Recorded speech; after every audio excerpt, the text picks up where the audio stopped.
Bonsoir. Good evening, everyone. I will now call the meeting to order. Madame la Greffière. Your Worship, all public meetings of Moncton City Council. Madam City Clerk. Address City Council in the official language of your choice. Meetings are also simulcast in both languages on the City of Moncton's YouTube channel and can be found on our website at moncton.ca. If you've registered with the City Clerk's office prior to the agenda deadline, 7 days prior to the meeting, you will be given 5 minutes for your presentations. Other public presentations will be given 2 minutes. You will receive a reminder when 1 minute is remaining. Please note, no presenter shall speak disrespectfully of council, staff, or a member of the general public. The use of offensive or profane language will not be tolerated. Any breach of this guideline may result in the presenter being asked to leave council chambers at the discretion of the chair. Un service d'interprétation simultanée est offert pour nos réunions. Vous avez le droit de parler dans la langue officielle de votre choix. All public meetings of Moncton City Council are simultaneously interpreted, and headsets are located at the entrance to council chambers. You have the right to address council in the official language of your choice. Meetings are also simulcast in both languages on the City of Moncton's YouTube channel and can be found on our website at moncton.ca. If you have registered with the City Clerk's office prior to the agenda deadline, 7 days before the meeting, you'll be given 5 minutes for your presentation. All public presentations will be given 2 minutes. Please note that no presenters shall speak disrespectfully of council, staff, or a member of the general public. The use of offensive or profane language will not be tolerated. Any breach of this guideline will result in the chair being asked to leave council chambers at the discretion of the chair. Thank you, Madam City Clerk. From the Moncton Community Residents Affordable Housing and Transition Project, and it will be done by Andrea Best. Merci, Madame la Greffière. So could I have a mover and a seconder for the adoption of the agenda modified? Donc, Councillor Steves, Conseiller Kingston. So any questions? No? Could we have a show of hand, manual vote, please, for the adoption of the agenda? Motion carried. See, Madame la Greffière. Your Worship, we have next. Thank you, Madam City Clerk. Oh, sorry, I missed one. Conflict of interest, a conflit d'intérêt. Are there any conflicts of interest? None. Now, we're going to adoption of minutes des adoptions du procès-verbaux. Il y en a 3 aujourd'hui. There are 3 minutes to adopt today. 25. Merci, Madame la Greffière. Could I have a mover? Thank you, Madam Clerk. Councillor Léger. Councillor Butler. Conseiller Légère. Councillor Léger. Thank you, Your Worship. Length of time it takes for the minutes to reach us. Is there a way that we could adopt a policy or that minutes within the month come back to council for adoption as opposed to several months that go by? That is the goal.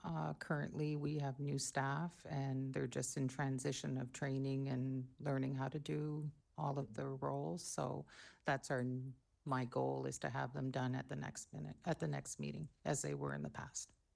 Okay, and hopefully that can continue regardless of staff turnover. I think it's important that we respect the order in which we have meetings on a regular basis, and I think these have to be top priority as well, to be adopted in a timely fashion.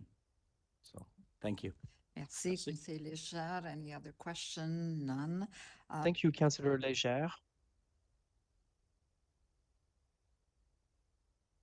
Adoption. Motion carried. Merci. Next is consent agenda and les questions soumises à l'approbation du Conseil. Ce soir, il y a une demande d'exception à l'arrêté concernant la prévention des bruits. There is one request for exception for excessive noise from the University of Moncton. Are there any changes? No, we just need a vote. Conseiller Richard. Any questions? Councillor Desjardins, Councillor Richard.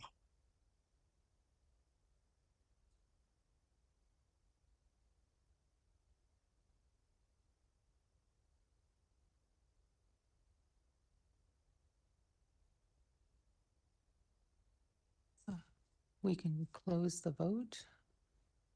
I note that Susan Edgett is not present. We have one nay vote, Councillor Steves. So the motion passes with one nay vote. Merci. Madame la greffière. Oui. Next, Madam City Clerk. next is public and administration presentations, and this evening we have two, one 5-minute, one 2-minute. The first is a presentation of Community Peace Garden. Sherry Trenham, Moncton West Riverview Rotary Club is here to give that presentation. Bonsoir, Sherry. Just for council, we will. Good evening, Sherry. Following the presentations. Merci. Thank you. Good afternoon, Deputy Mayor, Council, the City Manager, staff, and the members of the public. I'm here on behalf of the Community Peace Garden Development Committee. This is not a Rotary project, although I do hold the title as President of the Moncton West and Riverview Rotary. And so it's the park is actually an initiative based on back in 2020. Greater Moncton, including Moncton, Dieppe, and Riverview, actually received the International City of Peace designation, and we were the 6th city in the country to receive that, and the very first in Atlantic Canada. At the time in 2020, there was 309 cities around the world with the designation. Today, there's 430 in 6 continents and 70 countries.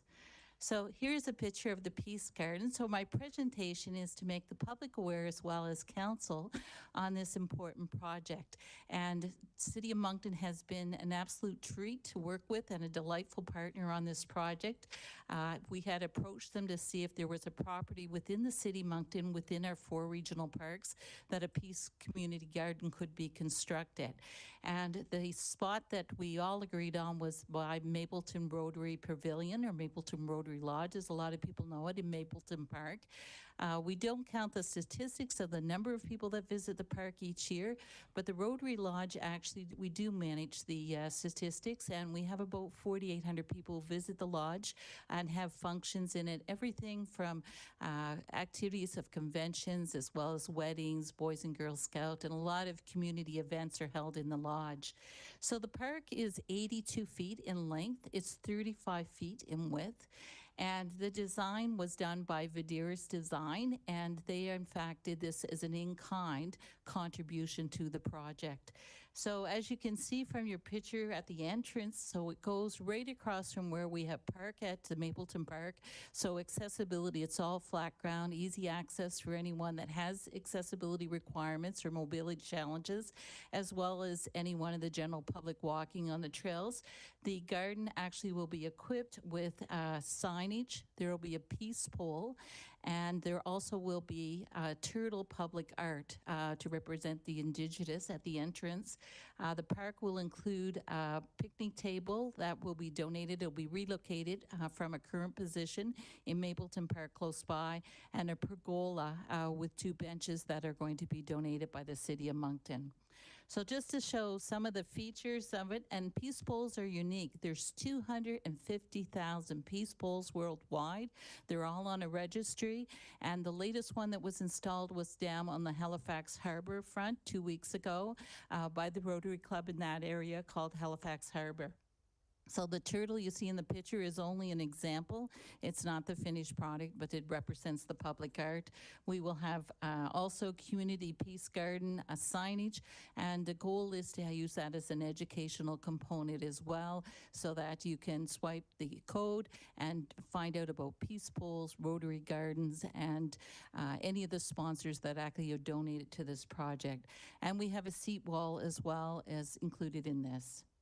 So why do we need a peace garden? So it promotes peace and unity. It enhances mental and physical well-being, promotes and provides educational opportunity. It improves the environment, so certainly will enhance Mapleton Park, and encourages community engagement and volunteerism.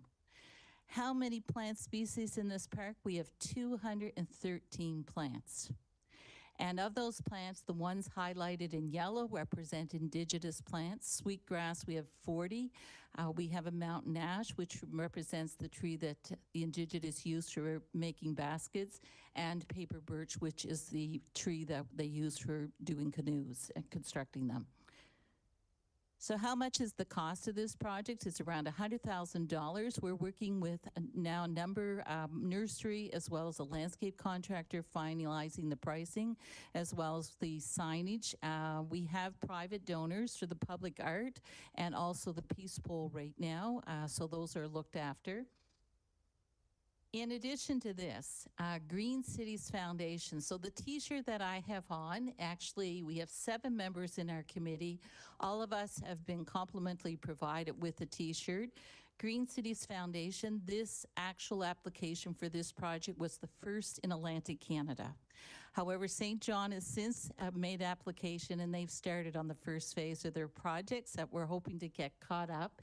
And they have actually donated up to $20,000 on this project, and it's for soft landscaping only. So with funding, we are working on that. We have a sponsorship package, and Noel's working with the community. And I'm going to mention the New Brunswick Community College Moncton, because they are actually providing the labor to construct the pergola. We are doing a partnership with them. So that's just one I'm going to highlight. So our committee, we have 7. My co-chair is Daryl Namath. I have 3 of my committee members with me, which I'd like to introduce. I've got Nigel Bayless. I also have Tilio Guerrero, and I have Maria Much with me today. So I'm delighted they could join us. So finally, my last slide is I just wanted to give you an update. We have actually raised $45,000 for this project to date. So we're quite excited with that. We have a bit more to go, but we really thank all council for listening. And if you have any questions, I'd be delighted to respond to them. Thank you, Sherry. We will- Sherry, we're going to go to the next, if you can stay until the next presentation, then council will ask questions. Okay, super, thank you. Our next presenter is Andrea Best. She's the Executive Director of Moncton Community Residents, Inc., and she's here to speak on affordable housing and transition, and the transition project. Bonsoir, Andrea. Hello. Good evening, Andrea.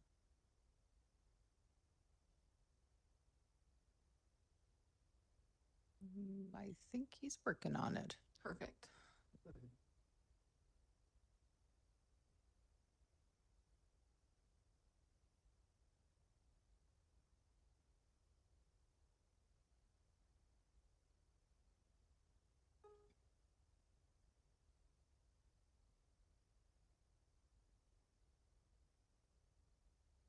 Sorry about that. Okay. It's okay. It happens. There doesn't seem to, oh, he's giving me the sign of just a moment.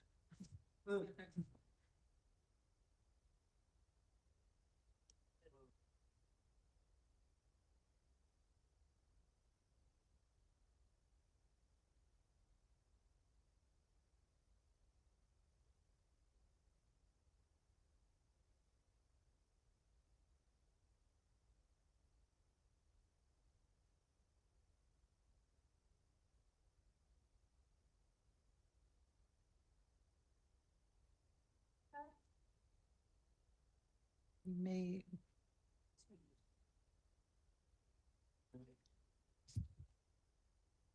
Maybe you can start the presentation, and if we Okay. can get it up, we will. Okay. Well, I'm Andrea Best, the Executive Director of Moncton Community Residences, and I'm here to talk to you guys, the Moncton City Council, about our affordable housing and inclusion project. Moncton Community Residences have been serving the greater Moncton area and the most vulnerable population since 1974. We provide inclusive, person-centered housing and support to individuals with complex needs and developmental challenges. Currently, we provide support to over 130 individuals, ranging from staffed housing, staffed homes to independent living arrangements, ranging from 5 years to 78 years of age. We also provide space to Club Shades, which is a community hub for inclusion and life skills development. We are actively seeking currently a land and evaluating sites with support from our partners at Pivot Housing. And we need your help to help us identify suitable land and whether it be municipal, listed, or off-market opportunities. And we also are looking for your support for pre-construction funding and to be collaborative partners in building housing for Moncton's most vulnerable. The project, it has been deemed feasible from Pivot Housing. It is a 15-unit affordable housing development that is going to allow us to house 21 more of the people that we serve with the expanded Club Shades on the ground floor. And why it matters, people with developmental disabilities are facing rising rent, limited housing options, risk of isolation and homelessness, and regression to more costly special care homes. It is also going to help build community for this population and allow them to feel a sense of belonging and dignity. And it's also going to help us create housing options for the youth who are aging out of our care. So the project is viable, the need is urgent, and we are ready to move forward, and we would love to have your help in that. Thank you. Thank you. Are there questions for members of council? Oh, Councillor Bourgeois. No, Councillor Butler. Should be Butler. Merci, Madame la Maire. Merci. Councillor Bourgeois. Thank you, Your Worship. Thank you, Andrea. Could you go into a little bit more detail of what services you provide to your clients? What exactly do you do? Yeah, so we provide a wide range of services, as I said, children, youth, adults, and seniors, in a varying levels of supported housing depending on the person's needs. We are focused on trauma-informed care and person-centered planning, so we really focus on maximizing people's abilities and for them to reach their human potential. And we have really powerful outcomes, not just on affordable housing solutions, but also on employment and community participation and lifelong relationships. Okay. And how are you funded? Is it mostly Government of New Brunswick per client? It is mostly government funding through social development, correct? And they don't fund capital investments? No, they do not. Okay. So you are primarily a service provider. Can you explain exactly why you provide or want to provide more housing? I know you already have some units in the city somewhere, but. That's a fair question. We've been in existence for 50 years, as I said, since 1974. And over the years, we've really developed from just a service provider to also a housing provider. Because of the complexity of the individuals that we support, it just makes sense for us also to be the landlord of those individuals. And we currently have 9 units, right, 9 buildings right now that we oversee and operate. So it's not new to us to property manage units. We also have 2 affordable apartment units already that we own and operate. And so because of that, we have people on our staff who are property management. So we have that side covered, and also the clinical services are also covered as well. And we're not acting alone. We have Pivot Housing Solutions that we're working with to make sure that the project design is feasible and meets operational standards. And we have lived experience doing it because we've been doing supportive housing and delivering sustainable outcomes for many years. And we also already have contracts with social development, and we work closely with Housing NB already. Okay. You said you didn't use the term shovel ready, but you were ready to build. but you are missing land, is that Correct. missing? Okay. Right, correct. Have you explored a collaboration with Rising Tide, which is sort of our equivalent of a housing authority that would be doing something like that? Absolutely. Those collaborations are still on the table. And we believe that they can complement the project like this that we want to own and operate ourselves. We and myself have had conversations with Dale many times, and I'm still hoping to acquire some units in his buildings outside of this project. Okay, so why come to us? You're just not confident? No, it's going to take a long time, from what I understand, for those units to be available. And right now, the need is great. Individuals, as I said in my presentation, are being placed in special care homes, which is really limiting their progression and their lifelong outcomes and really costing taxpayers more money over the long term. Okay, thanks. And have you contacted city staff to see if we did have in the city land bank a lot that would fit your need? Yeah, we have spoken to Josh Davis, and it seems that there's going to be opportunities for one particular lot that he brought to our attention later on down the line, but there's no timing for that. And there's also a lot of other nonprofits that are really looking to get that land. So it would be, you know, we are looking at collaborating with other partners, but at the same time, the urgent need is now for us and for our people. And so that's why I'm coming to you guys today to at least make sure that you understand that there's a developmental disability population out there that are really the most vulnerable people in Moncton who really are needing housing. They can't afford to live in this market on their disability income. All right, I can't make a motion during presentations like this, but just wondering if the city manager and his senior management team could explore ways to find a solution for Moncton Residences Inc. Don't know exactly what, but. Yes, we'll continue to work with the organization to provide opportunities for sure. Including private? You said even private land that would be available or Correct. used or anything on the horizon? Okay. Correct. Thank you. Merci. Merci, Conseiller Butler.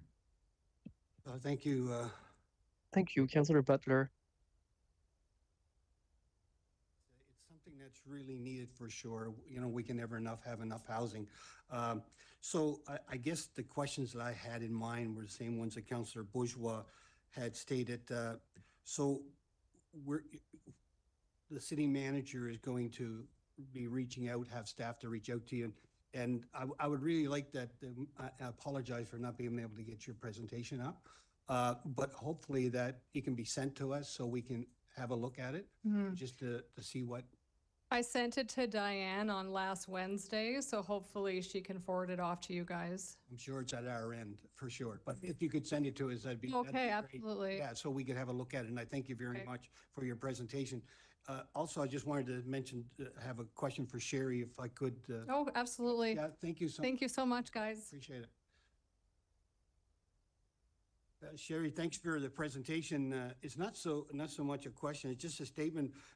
From looking at your committee, I think that, you know, you're on the right path. He's got some really community-minded people there, which is really great.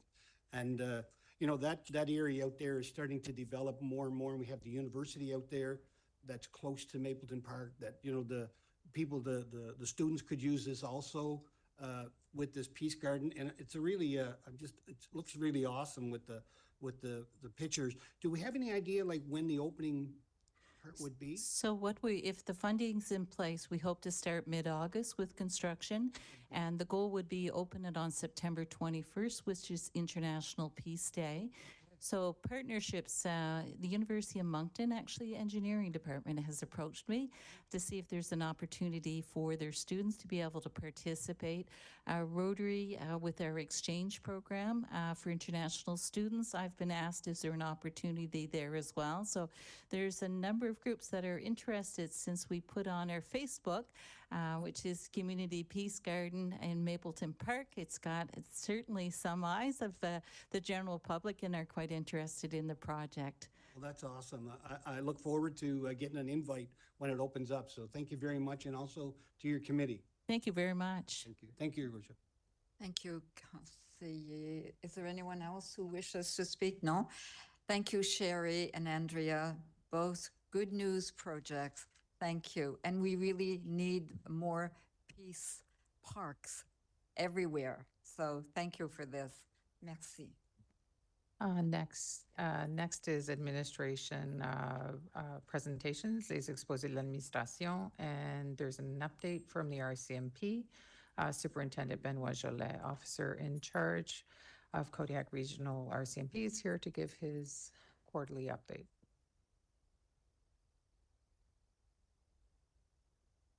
Bonsoir, Surintendant.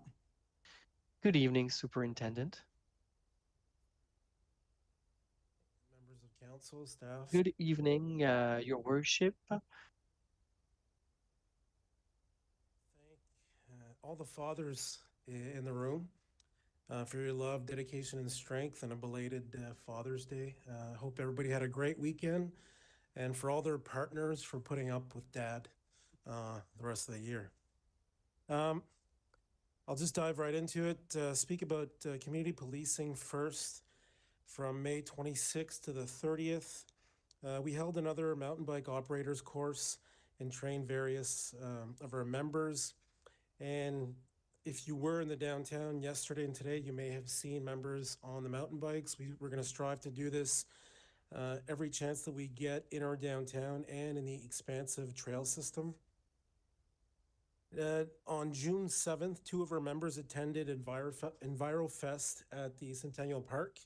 Our members attended with a kiosk including promotional items as well as crime prevention information. The next day on June 8th, myself and Inspector White attended the D-Day ceremony at Veterans Health Center. It was great to see the veterans, current serving members of the armed forces, cadets, and residents alike. Thanks to Councillor Crossman for being there representing the City of Moncton. It's always an honor for the RCMP to attend these events to pay homage to the men and women who paid the ultimate sacrifice. On June 11th, we held our second proactive community consultation. If you remember, we had one back in April at Legends at the Coliseum. So this one last week was held in Riverview, and it's open to all residents. And there was roughly 50 to 60 people that attended from all 3 communities. These sessions are aimed to have residents share ideas and to connect with us and brainstorm on how we can make policing and public safety better. It was a really good meeting and a lot of good conversation was had. Next, I'll speak about the crime reduction unit. So since we last reported to council, the team has been extremely busy on various drug enforcement activities. There's 5 in question that I'll speak to.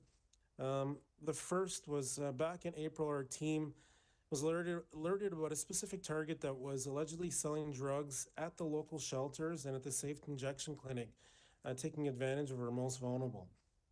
On May 1st, the team set up to track the suspect, and that afternoon, the primary suspect, a 39-year-old female, and her 29-year-old male accomplice, both from Moncton, were taken into custody.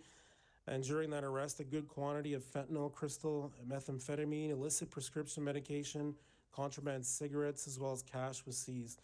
And both suspects are facing various charges. On May 6th, while our members were conducting downtown patrols, our members located a vehicle at the Georges Dumont Hospital, and the vehicle had fictitious plates. Our team intercepted the vehicle. 29-year-old male was taken into custody, and during the search, a large quantity of cocaine, fentanyl, psilocybin, that's mushrooms. We don't seize that a lot, but it's still out there, ammunition and cash. And that male was released before judge, bound by several conditions, is facing a slew of drug charges. Again, this is really impressive work that was done, coordinated effort. I've spoken in past to council about the federal serious and organized crime section of the RCMP that's housed on Macbeth. Back in April, they came to us and we formed a joint investigation into fentanyl trafficking, where the suspect was in the Moncton area, but he was originally from the Scarborough, Ontario area. Through the investigation, we observed the target had been traveling back and forth between the Greater Toronto Area and Moncton. And on May 26, a search warrant was obtained at a residence on Garfield Street here in Moncton, and the primary suspect, a 28-year-old male, was arrested. During the search, loaded handgun, armor-piercing ammunition, nearly 2 kilograms of fentanyl, 2 kilograms of methamphetamine, a large amount of cocaine, and a large amount of cash were seized. That individual faces various charges.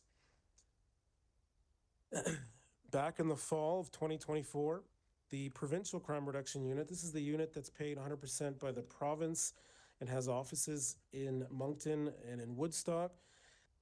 They partnered up with us regarding individuals in the area that were into the illicit drug business. This all led to a several-month project that came to culmination on May 27th, where a massive coordinated search warrant execution operation was undertaken between the Provincial Crime Reduction Unit, Kodiak Crime Reduction Unit, and various other partners, including Police Dog Services, Southeast District, and again, the Federal Serious Organized Crime Section. On that evening, 6 locations were searched, 3 in Riverview, 2 in Moncton, and 1 in Hopewell Cape, all related to the same network. 7 people were taken into custody. And following the arrest, we seized a very large quantity of drugs, including multi-kilo levels of cocaine, crystal methamphetamine, hashish, fentanyl, and 31 firearms, including several assault-style rifles.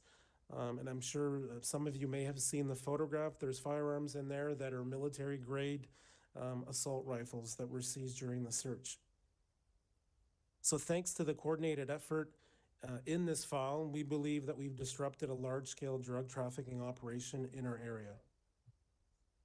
The final one is April of this year. Our team began an investigation in the trafficking of fentanyl, cocaine, and methamphetamine regarding an individual in Moncton. And on May 29th, our team with our various partners executed a search warrant on March Street. And during that search, a 38-year-old male and a 35-year-old female, both from Moncton, were arrested. And again, a large quantity of cocaine, fentanyl, crack cocaine, and hundreds of both prescription and non-prescription pills, contraband cigarettes, cash, and various weapons and ammunition. Both those individuals are facing several charges.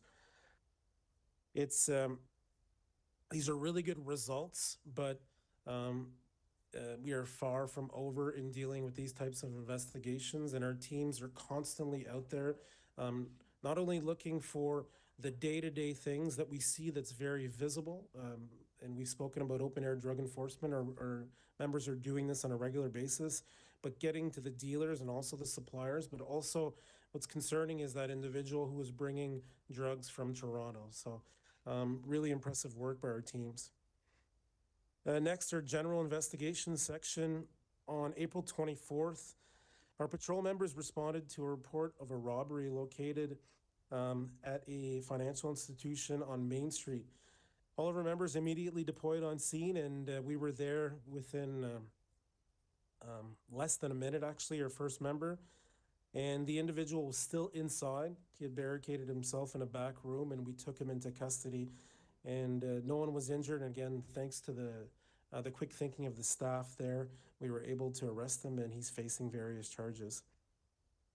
On April 30th, our members responded to a shooting incident on Vale Street. All available units attended, and upon arriving, we discovered a male who had suffered a non-life-threatening gunshot injury to his body. Our general investigation section has taken care of the file, and the investigation is progressing well, and we determined that it was not a random attack. Next, for our patrol team, on May 1st, our members responded in the early hours, I believe it was at 2:30 in the morning, of a vehicle that had crashed into the Via Rail building on Canada Street. Several members attended, and thanks to the quick patrol, but also to the amazing description from a witness on scene, we were able to track and locate a youth who was well known to us and taken into custody, and that file is ongoing, and no one was hurt during the incident. On May 7th, one of our patrol members, while they were doing proactive traffic enforcement, responded to a call regarding a vehicle which was driving erratically. And once stopped, the driver displayed signs of impairment. The member took the individual into custody and was processed for impaired driving, but also during the subsequent search of the vehicle, again, a large quantity of cocaine, prescription medication, and a large amount of cash was seized. The 38-year-old male from Oromocto was charged and is facing various court dates later this year. On June 6th, the New Brunswick Tactical Traffic Enforcement Unit was here for a one-day blitz. As always, we partnered with them for the one-day blitz. The results: 1 impaired driver, 4 suspended drivers, 1 warrant of arrest executed, 12 vehicles towed, and 131 traffic tickets in the one-day operation. Finally, there's an event that occurred yesterday at 12:30 in the afternoon. We received a call regarding a missing female in her 70s from a care home. The individual had suffered from a mental illness and had strolled away from her residence. Unfortunately, she wasn't found yesterday. However, ground search and rescue and police deployed in attempts to locate her, but the search was called off last night at dark. This morning, again, ground search and rescue and Kodiak RCMP deployed, and luckily we located the female around 10 a.m. this morning alive, and she was treated by paramedics. I'd like to point out how important ground search and rescue is. We tend to forget, being in an urban setting, that we don't need these services. We think it's somebody lost in the woods. We have tremendous amount of green space here and our waterways, so we couldn't do it, these types of things, without the ground search and rescue teams. They're a volunteer, and they're people from our community that come out, and it was really amazing work this morning. And finally, I'd like to take a moment to congratulate all the grads who are moving on to new adventures and challenges. Congrats for your hard work and accomplishments, and have a great time at grad. But like I say every year, please be safe. Make sure you have a plan, have fun, but get home at the end of the night. Merci, madame. Are there any questions from council? I don't see any. Merci beaucoup, Surintendant. Thank you very much, Mr. Superintendent. Je m'excuse, je pense que je vois une lumière. My apologies. I think I see a light on now. Councillor Bourgeois. Little question here. We were considering the possibility of regulating electric scooters. What is the RCMP's responsibility regarding these motor vehicles? That's an excellent question. We talked about this week. There are regulations in place. They have to wear helmets, so we can give a ticket if, according to the Motor Vehicles Act. And also there are speed limits to be respected.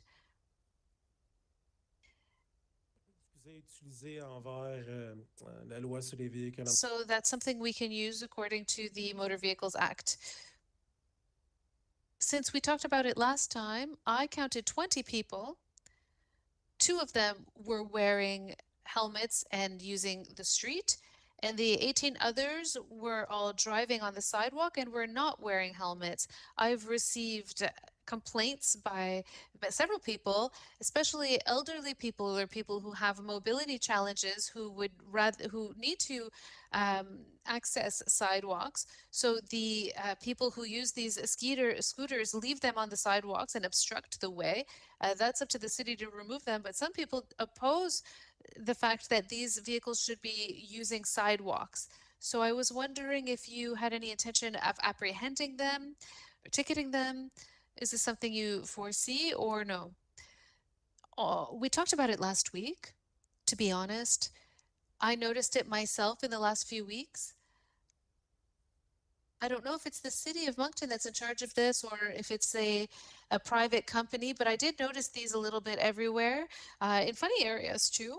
But we talked about this last week specifically for this reason. What are we going to do about these? How do we enforce them? What kind of communication will be done? Will the city have a communications plan? But one thing's for sure, we'll remind people what their responsibilities are when they use these scooters, especially in town. Thank you, Your Worship.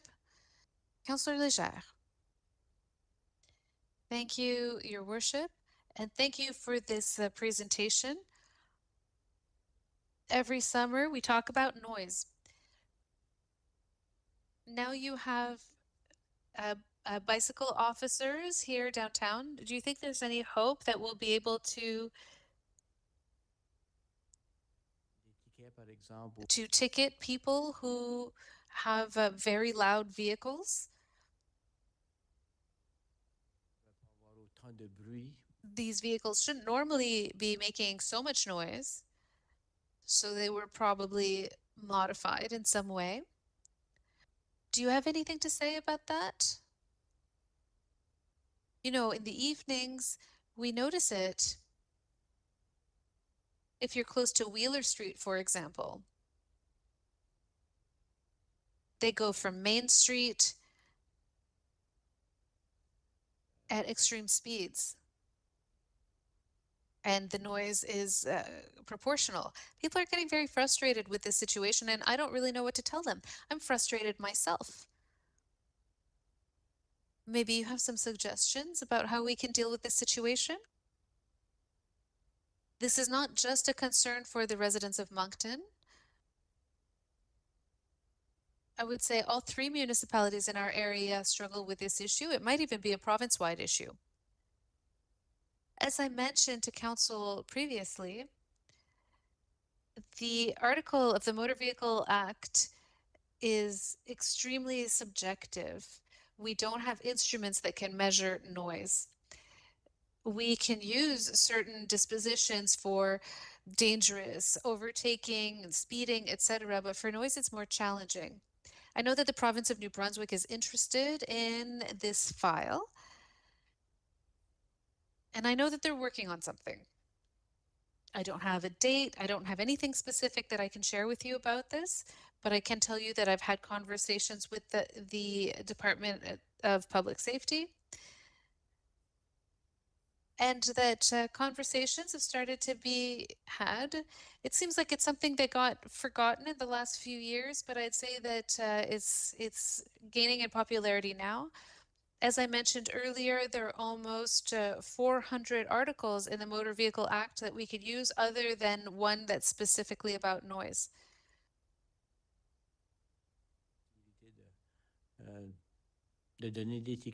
Would you be able to ticket people in the downtown area? I would say that we do ticket hundreds of people every month.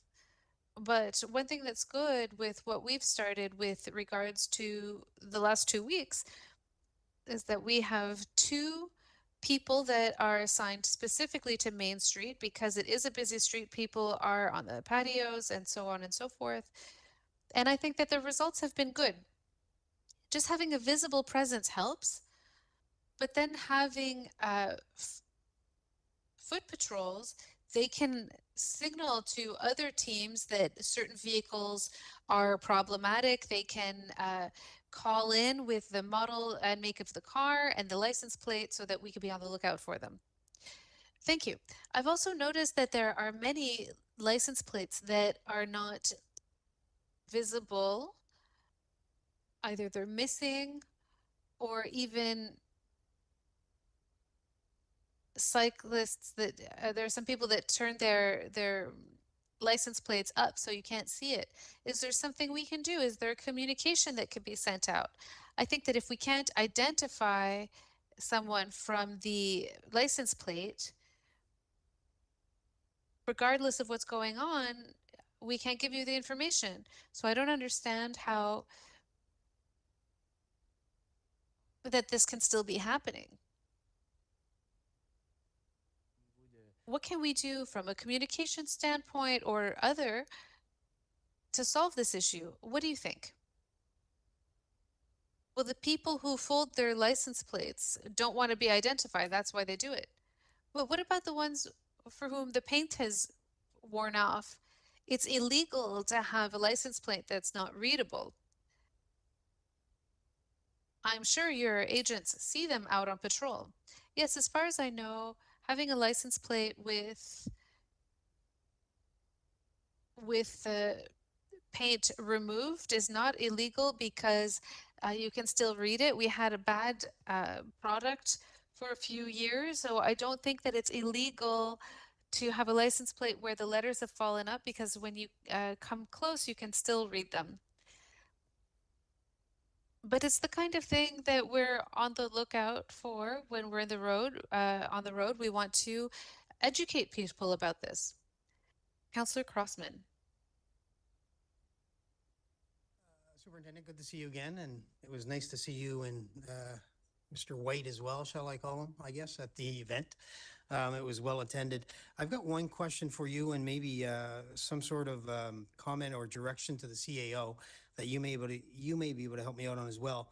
One, I'm looking for a staff update on the 17 members that council approved, I do believe it was in our last budget of close to $9 million. So I'd like to know where we stand on that right now. Yeah, absolutely. So in January when we, I guess when the funds were approved for 2025 for those positions, there's various steps that we have to go through. A letter had to be sent to the minister, the federal minister of public safety, to have approval to get those going. Next, like I mentioned before, we had to decide where we're going to put these people. That was done in the fall, but then in January there was a whole reorganization of specific teams or whatever. That was another exercise. There's official languages, and also the approval process of all those positions, because it's still like we had to change our structure and how things are done. Long story, everything is done. Okay. And we're currently in the staffing process. So the first, I guess, half of those, the closing dates for those positions, because there's a competition, it's actually this Wednesday. So the community policing, that's been completed. So we had people from our patrol teams that had been seconded to community policing for at least since 2020, so the last 5 years. Those new positions, excuse me, 4 new constable positions in community policing, a new staff sergeant who's going to be in charge of the entire community policing team, and a new corporal team leader. It's all completed except for the team leader. So now we're into the first part of the investigative teams. So if I get a ballpark for you, Councillor Crossman, I'd say that more than half of those positions are going to be in place by the end of the summer, and then the rest of them, everything's going to be started. And I'm going to think big here, because we had said initially in the fall that we were guessing that approximately 7 or 8 would be done within that calendar year. We're going to be in pretty good shape. Okay. Yep. Good. And my only other comment, and again, this may be a direction to the CAO as well, but since 2017, I used to work with Stefan Thibodeau here on traffic red light cameras. And it's becoming more and more of a concern across the city as we grow. You can't expect a population growth of 8,000 people within a year. You know, it's going to add more than 1 car on the roadways. And obviously driving conditions aren't favorable on everybody. So there's a lot of red lights that are ran. There's a lot of intersections that are blocked, things along this line. Is there any movement within the RCMP at this point? Because I know that we had to lobby the province to change the Motor Vehicle Act to take that away from ticketing the actual person that was driving to ticketing the actual plate. So have you done any more homework, shall I say, on this? Have the RCMP done any more homework with the City of Moncton to see if there's a partnership where we can look at doing some sort of, I don't know, let's say test pilot, test program within Moncton? And this is all based on community safety, right? I mean, this is strictly this is a user pay system. If you go through a red light, you're ticketed. If you're blocking an intersection, so on and so forth. So I'm wondering, has there been any more communication on this? No, no one's reached out to me. Okay. But like I said before, we're ready to work with the city and anything that we have to do. Obviously, we're not going to be installing any of these items, but if there are some, then it's an education piece, both in the city and also for us, and it's also an enforcement opportunity for us to supplement that. And if I could use just the sideline, I was in Ottawa for 2 weeks at the end of May, and I'm from Ottawa. I've never seen so many red light cameras and also speeding radars, and it does have a visual effect. It has a deterrent effect, and also I observed a driving habit effect. So if the city wants to pursue this, I encourage it like I always have, and it's a great enforcement tool, not only for the city, public safety, but also for us. And it's also, you know, if there's an Amber Alert or anything, I mean, you had just mentioned at the start, you know, the senior that had wandered away. You know, if they're traveling through an intersection on foot or in a vehicle, it's a great way to track this as well as youth as Yep, well, right? absolutely. And that elderly female, we actually tracked her on various cameras, including a local business. So Good. The more cameras, the better. Great. So, Mr. CAO, can I ask for some sort of follow-up? Because I know that I have mentioned this numerous times in the past with regards to the way forward for the city of Moncton. Thank you for the question. I know that we're working with the Department of Public Safety, the province on a pilot project for red light cameras. So we'll provide an update to the council. Okay, good. Thank you. Thank you, Superintendent. Merci beaucoup, Surintendant. Merci. Bonne soirée. Thank you, Mr. Superintendent. Have a great evening. No? Okay. We're good. Next is planning matters at Question d'Urbanisme. And the first up today is a public hearing for rezoning application of 480-528 Ryan Street. Merci. Bonsoir. Thank you and good evening. Sarah? Is that correct? Correct, yes. So, and the first one is 450 and 528 Ryan Road. 480 and 528 Ryan. C'est beau. Yes. Merci beaucoup. Allez-y. Merci. All right, so this is an application to rezone 480 Ryan Street from R2 or 2-unit dwelling to R3 multiple unit dwelling. The abutting property, which is 528 Ryan Street, is currently already zoned R3, but it is subject to a conditional zoning agreement from 2005. So this application proposes to repeal that 2005 rezoning agreement at 528 Ryan Street and replace it with a new conditional zoning agreement that would be subject to both subject properties. So the proposed development is intended to accommodate 3 4-story apartment buildings. Each building will provide 63 units for a total of 189 units between all 3 buildings. So the subject development is located in the north end of the city, and that is in Ward 3. So in terms of context, the land is located on the south side of Ryan Street, and that's east of the roundabout at Horseman. This part of the city is primarily residential. It's got an amenity node close by to the west, including school, a YMCA, daycares. There's a future commercial service node, as well as the Northwest Trail that runs along the side of the property. The surrounding area has many apartment buildings that are zoned R3 with with the lower density housing around them, which is the R2, and in the image, that's the yellow in the image on the left. So this is the site plan. The proposed development is intended to occupy both 528 Ryan as well as 480 Ryan Street. Those 2 properties would be consolidated into one new property. As noted, the plan is to construct 3 4-story apartment buildings. Each building will have 63 units for a total of 189 units. The buildings will consist of 1 and 2 bedroom units, and a pathway connecting from the site to the Northwest Trail is also included, which does provide pedestrian and cycling connections from the development to the greater community. So this is a rendering of the site. Each building provides a main entrance that faces Ryan Street, and there are internal walkways connecting all of the buildings. So in terms of objectives, the site is designated neighborhood in the municipal plan. The application satisfies the neighborhood policies by being located on a collector street, being serviced by public transit. It is in proximity to neighborhood services and amenities, and the development contributes to an attractive and pedestrian-oriented development. So in terms of the recommendation is that Moncton City Council approve zoning bylaw amendment, being bylaw Z 222.48, subject to a new conditional zoning agreement with a number of conditions that are included in your package. So in terms of objections, one letter was submitted prior to the deadline. In it, the resident noted that they were neutral, but they did have questions mainly about traffic. Administration did send a response with answers to their questions. There was a bit of back and forth with that resident with follow-up questions after that.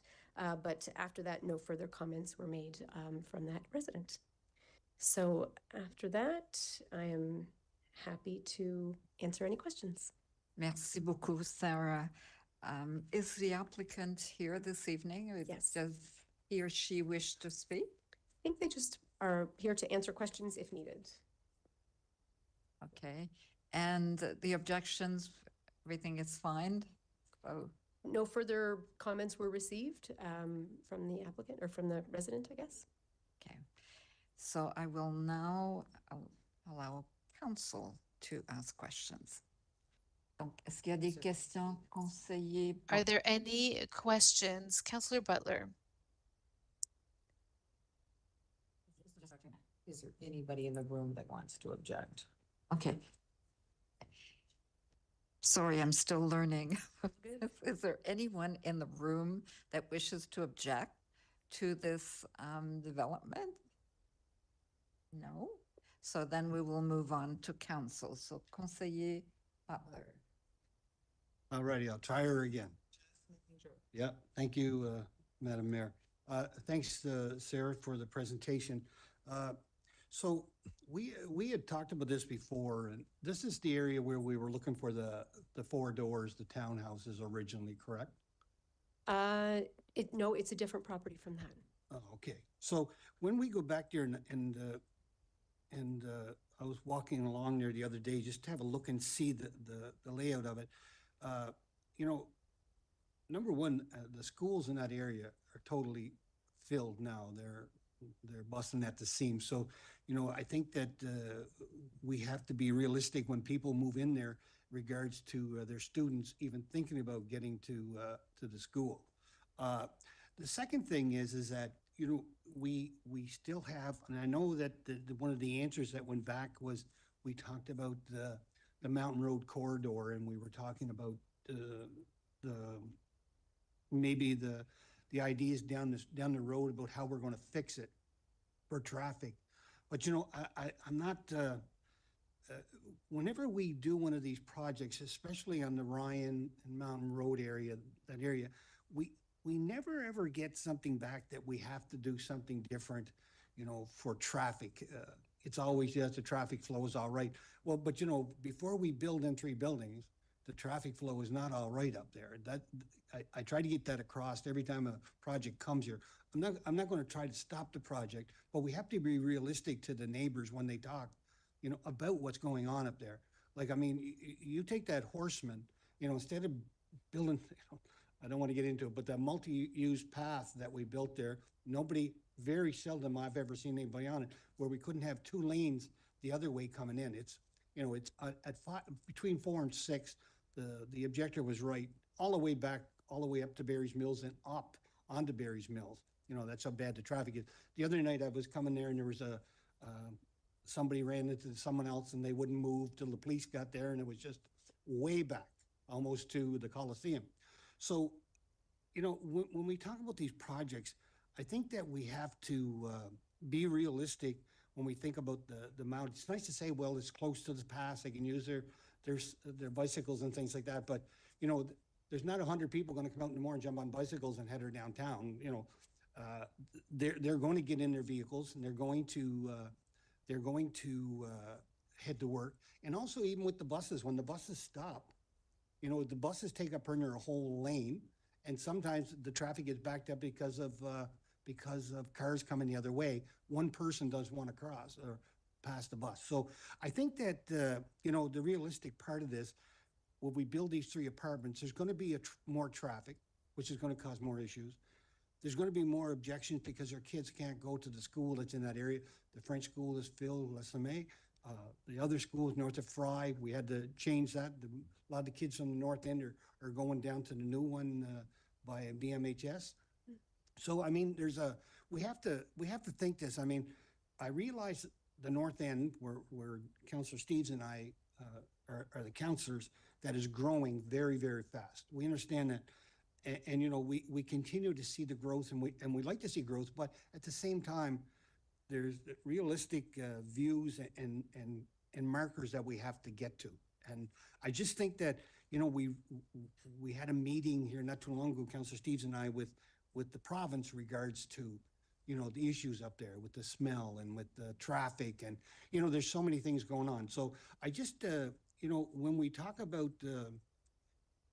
going forward with this and other projects in the north end, because there's a few more in the basket. So I would just like to say that we should be realistic and talk about the schools being filled, that the traffic is bad. You know, when you go up there, you'll know in the morning and the evening. So anyway, I just wanted to point that out for the people that are objecting. And some, you know, they see every project going through anyway, so they always say, well, you know, what's the sense? And I get calls all the time. Well, you know, what's the sense of objecting or send a letter? There's going in.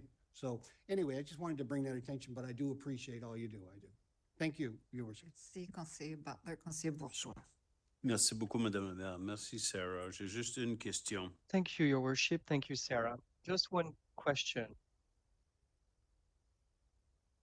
Which will largely be removed for the development. The applicant is proposing tree plantings along the property boundaries. Kudos. With additional tree plantings within landscape parking islands. It is not one of the conditions, but it is mentioned, it is visible on the Schedule B. It's referred to on Schedule B, which is one condition. I and Councillor Edgett and Mayor Thériault sit on the Planning Review Committee, and we were told 2 meetings ago, I think, by one of your employees, urban planning, that trees on parking islands really don't work or eventually die off because snow removal activities or other things. So are we sharing that kind of information? If I'm wrong, correct me. But if I'm right, and that was what your internal staff believe, should we not tell the developers that it may just not work well, or am I wrong?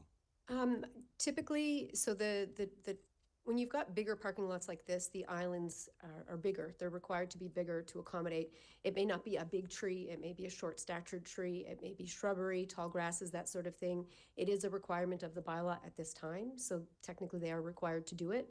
I do think that as we move forward through the municipal plan review, potentially more sort of investigation as to exactly what kinds of trees would work in this type of situation, what kind of trees can withstand salt and that sort of thing. So, but at this time, the parking lot islands are big enough to accommodate more of a small stature tree.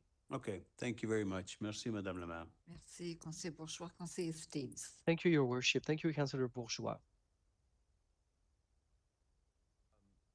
Sarah, I just want to pick up on what Councillor Butler was speaking on regarding traffic. Traffic, we get so many complaints about that. Now, somebody from Ontario comes here and kind of laughs at us when we talk about traffic. But for Moncton, every 5 o'clock traffic there on Horseman, it's backed up all the way down Barry Mills. It goes past the Coliseum and sometimes gets as far as Killam, as far as people trying to get into Ward 3. And it is a big concern. And so this objector, though there was only one, there are other silent objectors to continued big projects. I just want to read into the record, and for those that may be watching on TV or whatnot, your response, which is a complete response. to the objector in regards to the traffic mitigation plans. I'm just going to read that. The objector said, "Are there any traffic mitigation plans or infrastructure improvements being proposed as part of this development?" The response was, "The development by itself does not justify any transportation improvements." However, the city has completed a draft North End transportation plan which recommends improvements at Ryan Street, Horseman Road, Twin Oaks Drive Roundabout, and Berry Mills Road, Horseman Road intersection. Please note that at this time, the plan is currently confidential due to land matters and ongoing discussions with New Brunswick Department of Transportation Infrastructure. I would just like administration to send council a reminder on what date that was presented to us. That would be good for us to refresh ourselves on that. And ultimately, it takes so much time, we know, when we're working with the New Brunswick Department of Transportation Infrastructure. It's going to be years, perhaps, before improvements are made. And I'm just wondering, is there any updates other than what I read, Sarah, that you would have for the people in Ward 3? I might ask Radia Rafat, Sure. transportation engineer, to maybe respond to that.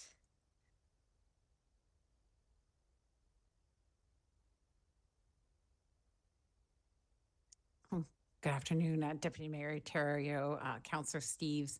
Unfortunately, there isn't an update at this time. We're still in the process of discussing different improvements with the province and trying to settle some of the land matters. So there's not really an update at this time, unfortunately. All right. But at this time, I'm going to vote against the project just because at some point we've got to say enough is enough before the transportation and the traffic catches up to the incredible developments. So thank you very much. Merci, Conseiller Steves. Is there anyone else? Thank you, Councillor Steves. C'est beau. Councillor Léger. Thank you, Your Worship. Conversation all the time related to traffic and how it is growing. There's no question. So are there best practices within other municipalities in terms of what we should be doing?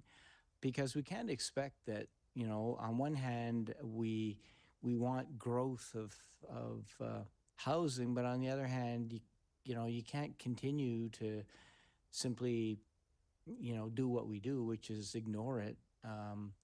So are there best practices? Are there things we should be doing that, you know, I see, anyway, go ahead, I guess. I'll get Radia. Hi, Councillor Leger.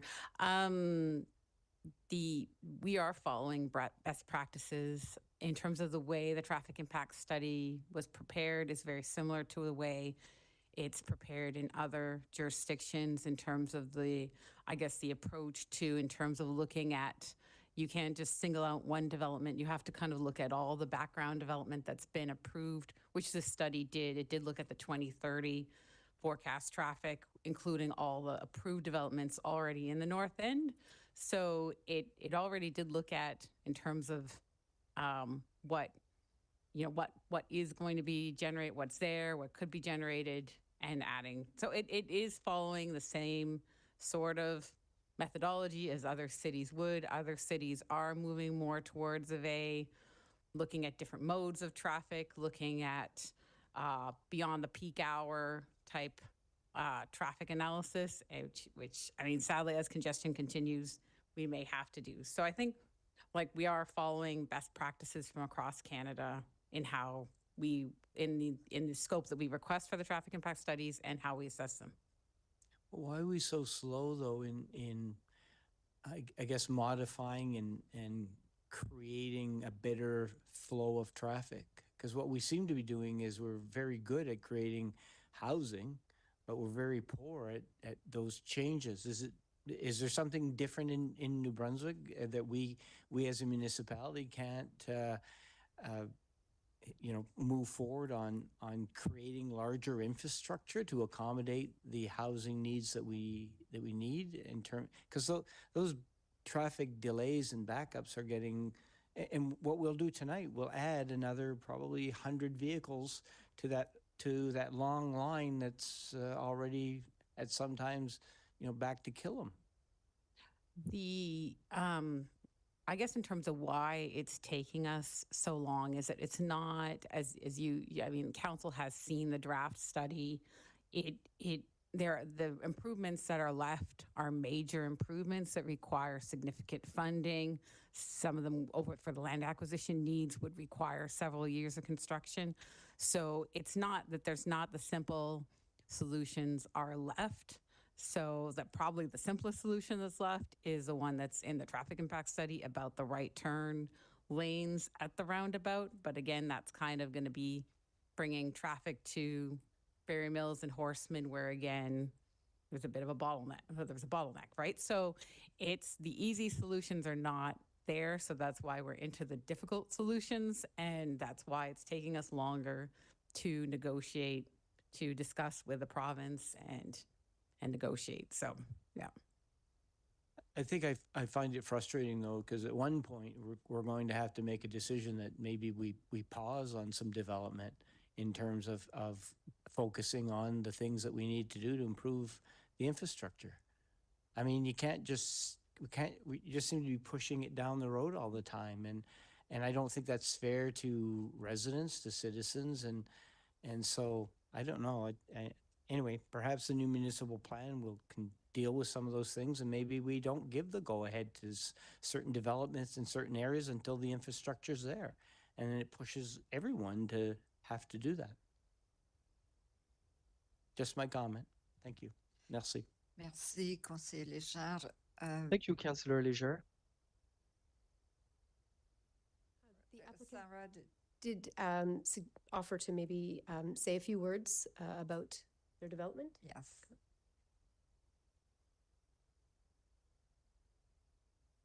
Yes, my name's Robert LeBlanc. I'm the developer, and I'd like to thank you for the opportunity to speak. One of the reasons I want to do this project like now is because, as you know, like the federal and the province removed the HST on multi-unit building. And my goal is to we've been building these buildings. I think I built 10, 5 in the north end, 2 in Riverview, the third one's going up, and the third one in Dieppe also going up with different partners. And if we push back this development, because we're saving on one building probably 1.5 million minimum, just in HST. And the goal is, like, this building is a bit different from the other 10 that we built, or 11. We normally was a 55 unit for the same amount of square footage. So we changed the plan, keeping the same amount of square footage, and we added a lot more 1-bedroom. And the goal is to make it affordable. Like, my goal is to be 1,500 or less, and the 1-bedroom will be like 1,100. And we're planning to, everything would be included, electricity, cable, internet. That would be the package. Like, the fourth unit and that could reach 16, maybe 50, but if all that's gonna be given, like the power and all that, I think it'd be like under 1,500. And also my property managers saying, like, people can reach, the local people from Moncton or Greater Moncton can reach that, like everything that's being built all around Greater Moncton, the concrete building, the cheapest rent might be 1,800, then it goes up to 2,500, and it's not affordable. But keep in mind, if we push this back, the province said it, they got a date. In 2027, at the end of the year, it's just coming back on. And I know you're concerned about the traffic, which I don't blame you guys, but like from Ryan Road, you don't have to go to Horseman. There's multi-place you can go. You can just keep on driving Ryan Road north, and you can get out on the other end. I drive there every day. Like, we don't have any problem. And you can get out a lot more places there. So don't think it's gonna make a big change on the traffic. I know 5 o'clock traffic is 5 o'clock traffic, but I'm just asking you, like, please approve it. If not, like, after the date, like, I won't be building it after the HSC come back on, because to me, they won't be affordable and they should not be built because, anyway. I want to thank you for your time. Merci, Monsieur Leblanc. Merci beaucoup. Are there any? Thank you very much, Mr. Leblanc.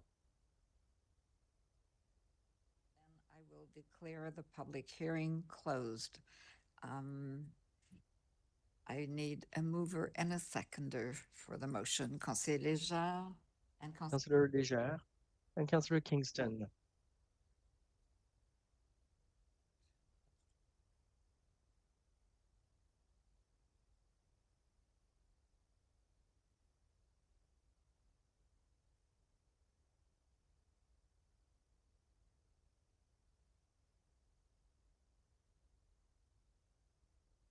We close the vote. Could we see the vote results? Yes. 1 nay vote. Councillor Steves. Thank you. Motion passed. Madame la greffière. Madam City Clerk. A public hearing on rezoning application 145 East Street, and there have been objections received. And I see Sarah is here once again to give the report. Bonsoir, Sarah. Bonsoir again. Good evening, Sarah. To rezone 145 East Street from R2, 2-unit dwelling, to RM, residential mix. So the purpose of the rezoning application is to accommodate 2 row house dwellings for a total of 12 residential units. The subject property is located on the east side of the city, north of Shediac Road and east of Harrisville Boulevard, and that is in Ward 1. So the area is predominantly residential, mainly with single and 2-unit dwellings. In terms of the surrounding zones, it is mainly R2, 2-unit dwelling. There is a large wetland to the north, which is zoned P2, which is open space and conservation zone. The existing zoning on the subject property is R2, which is a residential dwelling zone, and it is proposed to be rezoned to RM, residential mix. So here's the site plan of the proposed development. As noted, it is proposed to be 2 row houses with 6 units in each for a total of 12 units. Vehicular access is planned via a 2-way driveway onto East Street. The parking lot has 23 parking stalls, as well as 2 accessible parking spaces and 2 bicycle racks. The side yards and the rear yard exceed minimum setback requirements, and given that those larger setbacks, the applicants have worked with the engineering department to create a drainage plan with the goal of retaining as many of the existing trees as possible along those property lines. That landscape buffer will include a combination of trees and shrubs, and new trees will be planted where there are gaps in the tree line. So these are the elevation drawings. Each row house will have a maximum height of 2 stories. The proposed height aligns with the built form of the surrounding area, which is mainly 1- and 2-story homes. The applicant has selected to use varying shades and tones of stone masonry and vinyl, which complies with the building design standards, and it also blends with the character of the existing adjacent neighboring properties. So here's a rendering of the proposed development. There are provisions for pedestrian walkway on the north and west side, making it a pedestrian-friendly site. Trees and shrubs, as I mentioned, are proposed around the site, including street trees along East Street. Additional amenities have been incorporated, such as an outdoor space between buildings A and B, landscaping, and bike racks. So here is another view of the proposed project. The proposed application addresses several objectives of council, one of which is to provide for a variety and affordable range of housing choices in the community for people of all ages, incomes, and lifestyles. It also addresses policy N8 that during the review of rezoning proposals in neighborhoods, new developments are to be designed to make more efficient use of land, infrastructure, and services. They are to provide landscape buffers, and the proposed height and massing is to work well for the surrounding area. So the row houses that are being proposed are 1.5 stories from the front and 2 stories at the back, which is, again, a similar height to the surrounding homes in the neighborhood. The site is designed to have larger setbacks than what would be required for as-of-right development, so single, semi-detached, or 3 or 4 unit building.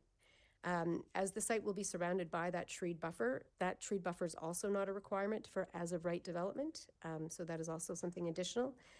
This application was presented to the Planning Advisory Committee on May 28th, and they voted unanimously to recommend to Council that the application be approved. So in terms of the recommendation, it is recommended that Moncton City Council approve zoning bylaw amendment Z222.46 and Schedule A46, subject to a resolution with a number of conditions that are included in the package. As was mentioned, a number of objections were received, so I will go through them, but I wanted to bring up one of the pictures just so you can see something while I talk. So since the application was introduced, a number of objections were submitted. So 15 letters of objection were received, 2 petitions were received. All of the letters and petitions that were received by the deadline were circulated to all members of council prior to this meeting. In terms of the petitions, one of the petition had over 230 signatures with addresses from various parts of Moncton, as well as residents living in other communities, Dieppe, Riverview, Nova Scotia, Ontario, and BC. And the second one has 100 signatures, and that has addresses within the local neighborhood. So I will go over the objections one by one that have been received and the responses to them. But first, I'll just list the main objectives include traffic and safety concerns, a strain on infrastructure, a change to the neighborhood character, the environmental impact, a negative impact on property values, precedent setting for future development, and a negative impact on the livelihood of residents. So for the first one, concern about traffic and safety. So the concern was about the significant increase in traffic in the neighborhood, pedestrian safety, and the single entrance and exit for the neighborhood. So a trip generation statement was provided for the proposed development. That statement indicated that the proposed development will generate 8 morning or rush hour trips and 9 afternoon or rush hour trips.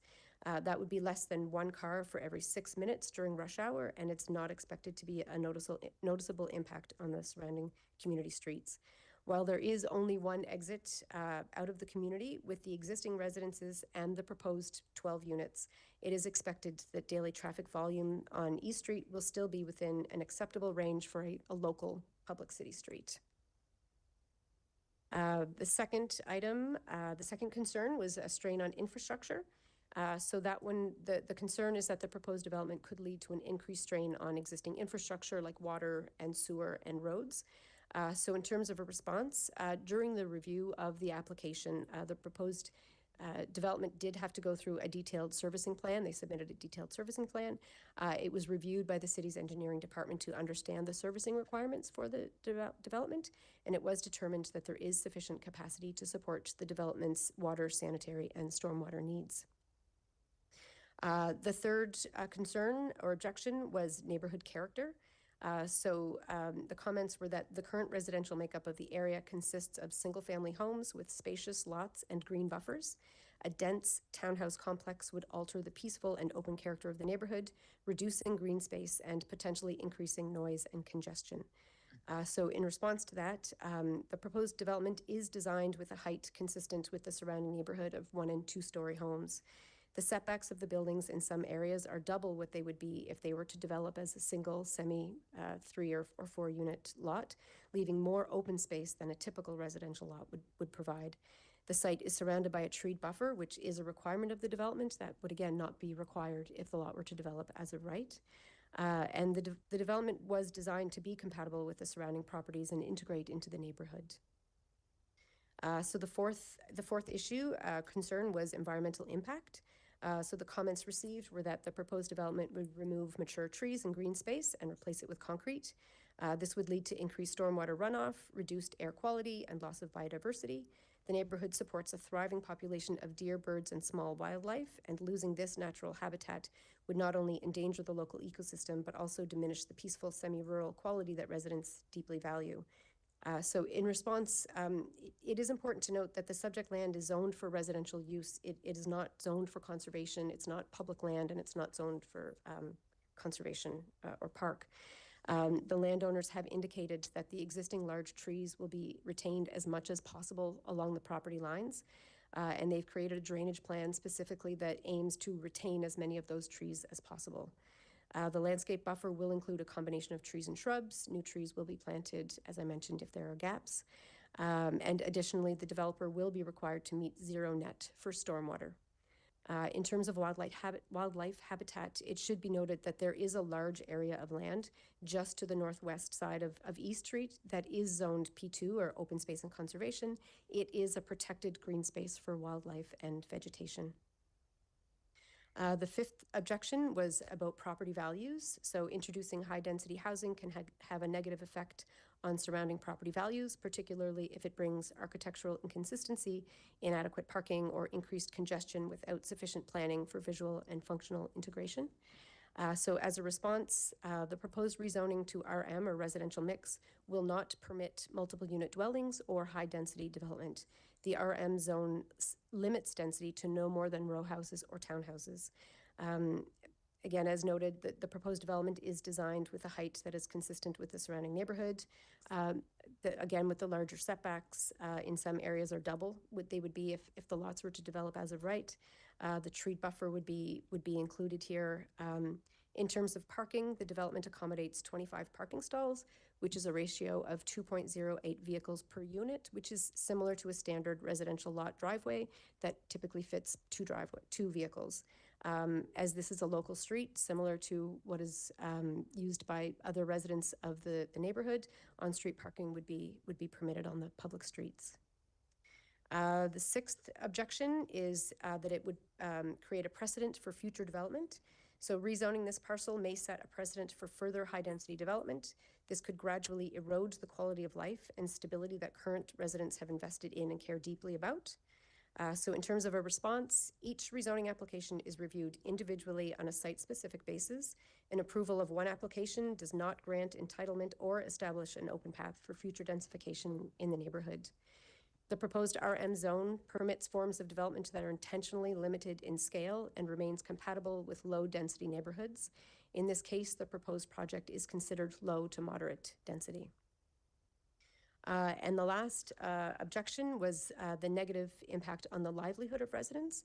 So some residents do work from home in the area. Others do shift work hours, and so they do need to sleep during the day.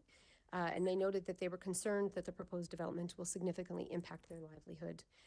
Months of loud disruptive noise, ongoing disruption to water, electricity, and internet while the project is being built, and the increased noise and traffic associated with construction and the long-term impact of denser living conditions will directly affect their ability to get adequate rest, which is unhealthy and has a negative impact on the services they provide.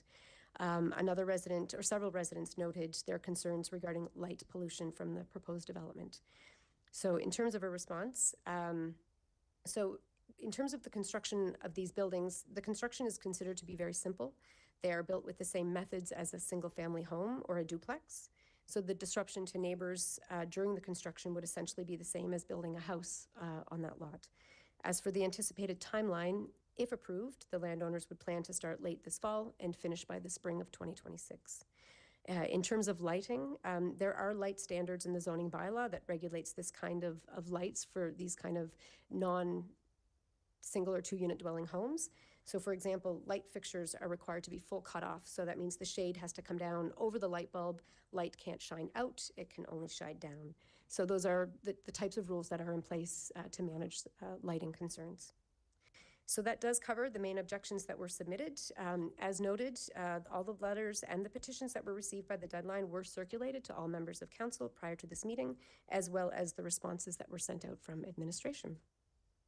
So at that, I'm happy to answer any questions. Thank you, Sarah. Is the applicant or developer present? Yes. And would they wish to speak at this time? I think at this time, they're just willing to answer questions. Okay. Bon, merci. Are there proponents who wish to speak in favor of this project? There are none. So, Madame la Greffière, we have... Madame City Clerk. The first would be Jenna Mills.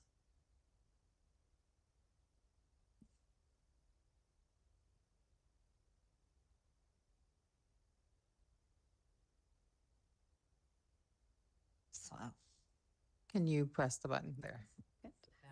Okay. Good evening, Deputy Mayor and council members. My name is Jenna Mills. I've lived in this community my entire life. I was raised here. I moved away for university, and then I chose to come back to build my forever home. I'm a part of multiple generations who've lived in this neighborhood. So my grandmother, my parents, and now my family. I'm raising my 3 children here, and it's because of the small, safe, and full of single family homes that has brought me back to this area. It's not just my story. So my neighborhood is many multi-generational families who've lived here for decades. We're a close-knit community that values peaceful character on our streets. That's why I'm here tonight to strongly urge you to reject this rezoning of 145 East Street. A 12-unit development does not belong in a neighborhood like ours. It would fundamentally change the character and the feel to the community. And this is not just my personal opinion. As you've heard, there's 2 petitions have already been submitted by pretty much all of the residents, clearly showing that the neighborhood does not want this. I've also submitted a zoning map that shows that there are areas nearby with vacant land that are zoned for this type of development. If the plan is for the city and the developer to build this kind of housing, it should be done in areas that are already zoned for it, not forced into a quiet, family-based neighborhood. So we are not opposed to growth, but we're just asking for thoughtful growth, for our voices to be heard, for the people who live here, that raise our families here and plan to stay here, that you hear us. Please respect the voices of this community and vote no to the rezoning of 145 East Street. Thank you for your time and your service. Thank you. Merci. Next would be Yvonne Leblanc.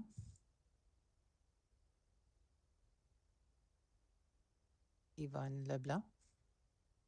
No? Next would be Cassandra Elmore Sweet.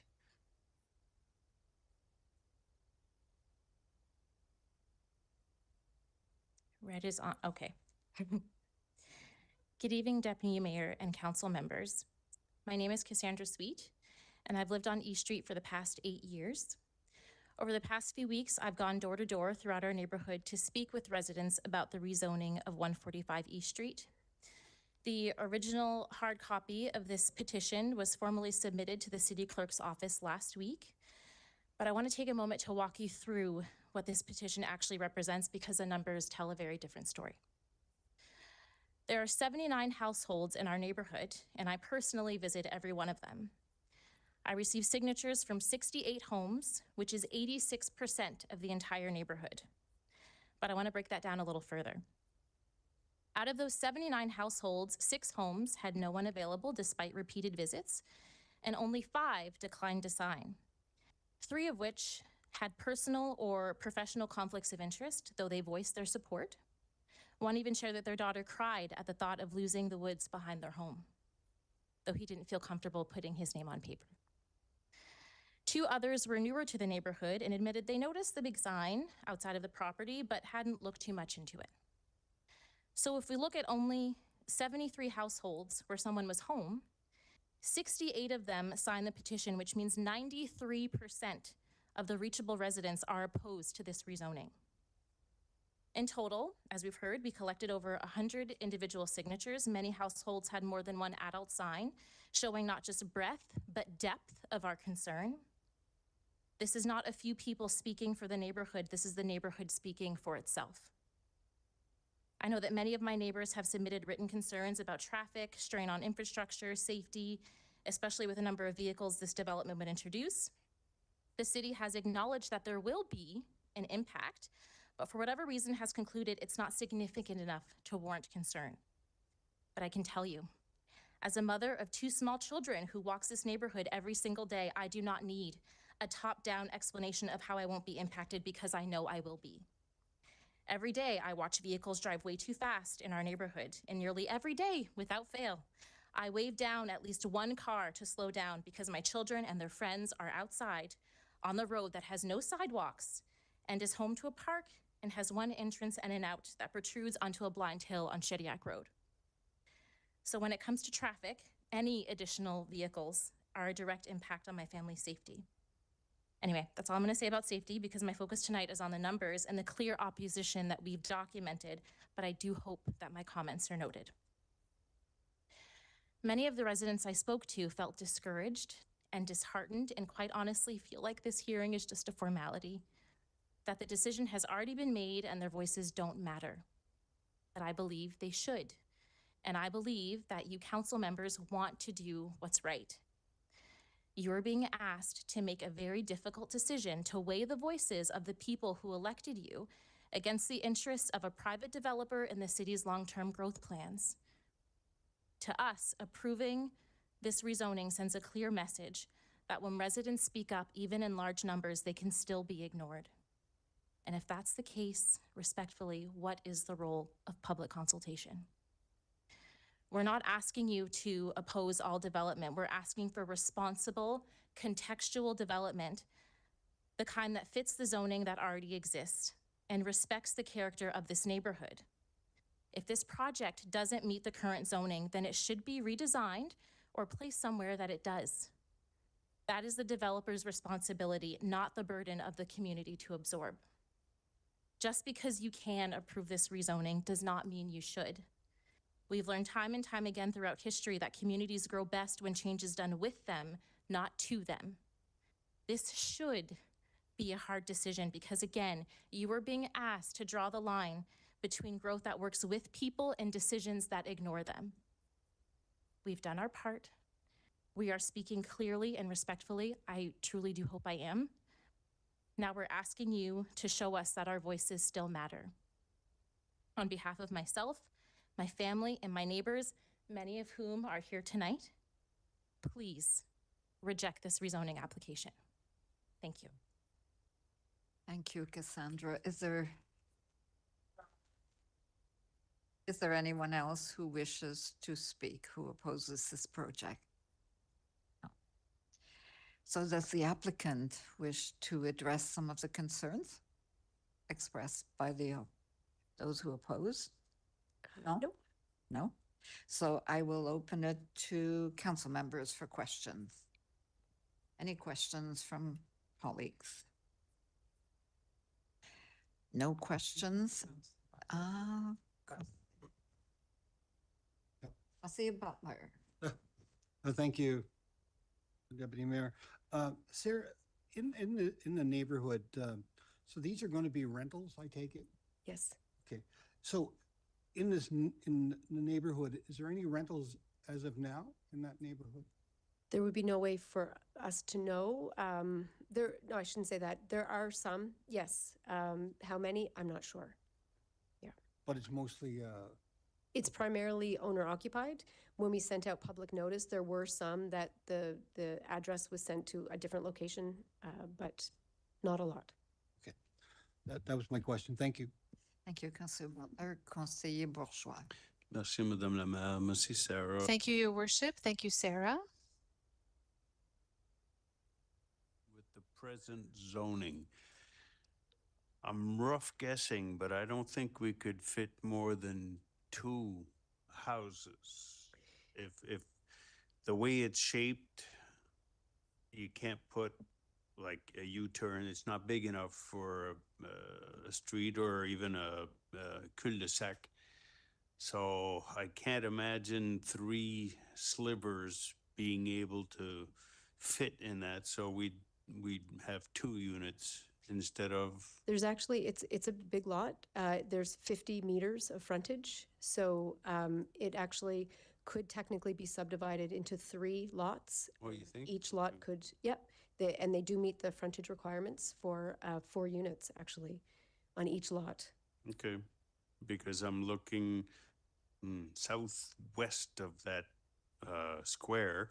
There's only 2 lots and the houses seem to, I don't know how you could fit 3, but okay. If you say. Parallel, they would be essentially long, deep, quite deep lots. Yes. But they would fit, they would meet, it's a 15-meter frontage requirement. So within 50 meters, there'd be, in fact, some left over. But there would fit essentially three 4-unit dwellings. So you could fit 12 units as of right. The design would be different. The parking would have to be in the back for all of them, but Okay, so we could fit 12, 3 times 4, yes. which would probably have the same impact as this proposal. The same impact in terms of the density, yes, but not, Density, the setbacks would be traffic, different. The parking would be at the back, so you'd have parking lots as opposed to parking lots in the backyard kind of thing. Okay, merci. Merci, Sarah. Merci, Madame la Maire. Conseiller Bourgeois, Conseiller Legendre. Merci, Madame la Maire. Thanks, Sarah. So if it's 4 units as a right, and you had for each of those lots, what would the height of the buildings, if they were 4 units, be? Would it be higher than the 2 stories that are proposed this evening for the row house? Typically, in the R2 zone, the height limit is 9 meters, so technically that typically would be 3 stories. You don't often see that. That would be more sort of if you've got 2 stories and then a peaked roof with an attic space. Sometimes you'll see that with a townhouse, for example, if they have the garage on the main floor, but we don't see that height that high very often, but it does permit it. So even for a 4 unit, like if you built a 4 unit, you wouldn't expect it to be at 9 meters? That would be 3 stories. That's a pretty steep, I guess. Okay. I think I understand what the citizens' concerns are. I think I think the most important piece on this is how it changes the neighborhood when everyone speaks about people might be renting and what will that look like in terms of the neighborhood and so on. And that's an emotional piece that I think is, it's very relevant. For us, I think it's sort of taking a look at what would be allowed there normally and what is being proposed and how can it be looked at in terms of appealing to the standards of the current neighborhood. And I think that's what you tried to do, even in the explanation that you read to us, some of the things that were in the council report form. So it almost seems to me that at this point, we either can approve what we have in front of us, which is the townhouse units that people are not going to like. But on the other hand, if that project doesn't move forward, it could be divided into 3 lots, and you could end up with 12 units, 4 on each lot, with absolutely no, with very little input in terms of the aesthetics. So it's, I think that's sort of that's the difficulty.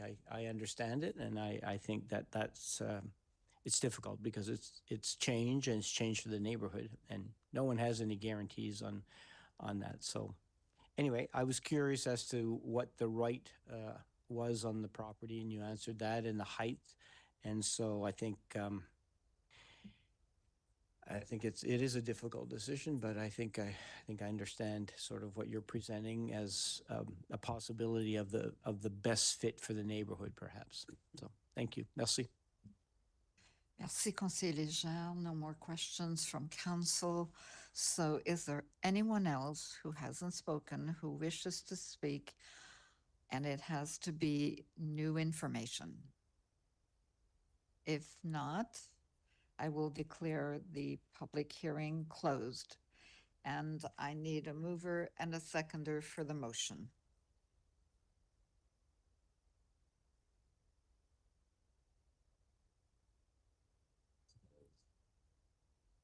There's no mover or seconder, je sais pas là.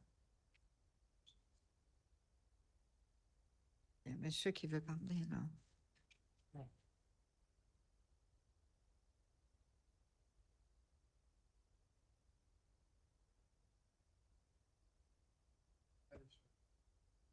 Le monsieur, did you wish to speak on its new information?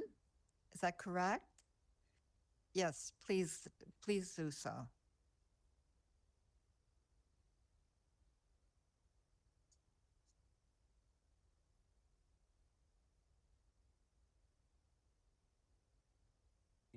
Deputy Mayor and councilors.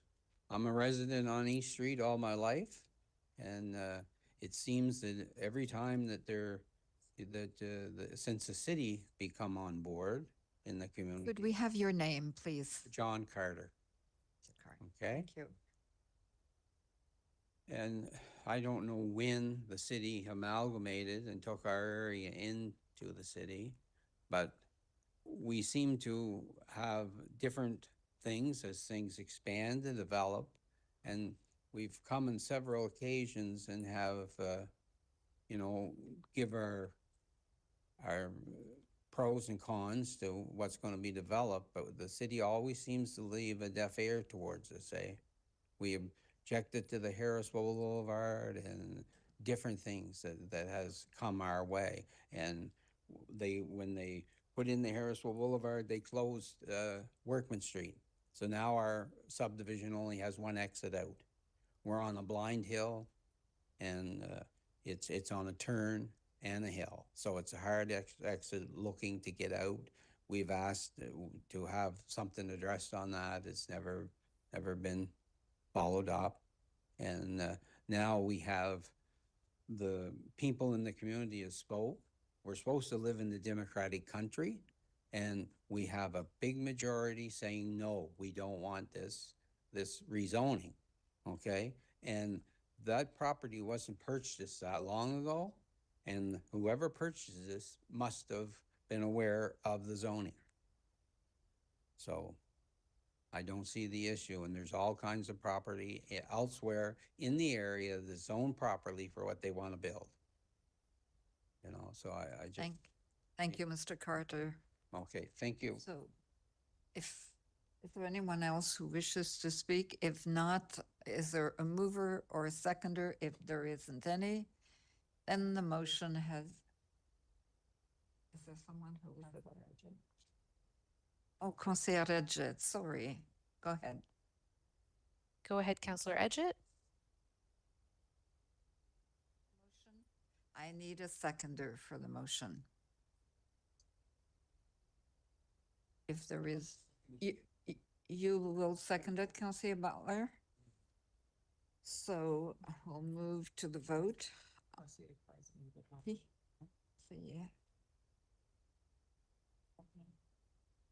Is there anyone else who, I can't see if there's a light on? No, c'est bon. So we will go to the motion. Is this an electric vote? Yes.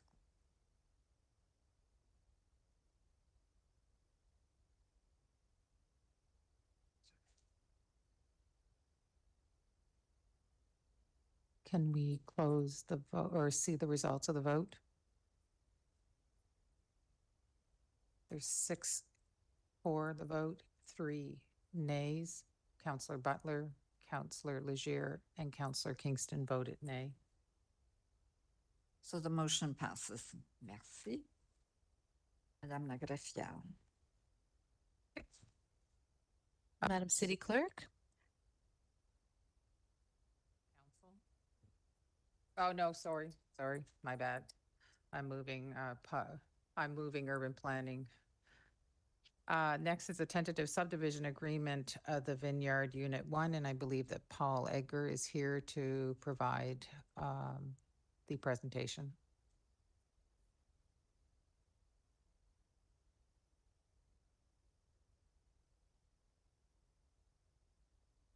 Go ahead, bonsoir. Bonsoir. Good evening, Deputy Mayor and members of council. Administration has received an application to create the Vineyard subdivision on behalf of Hardall Holdings, Inc.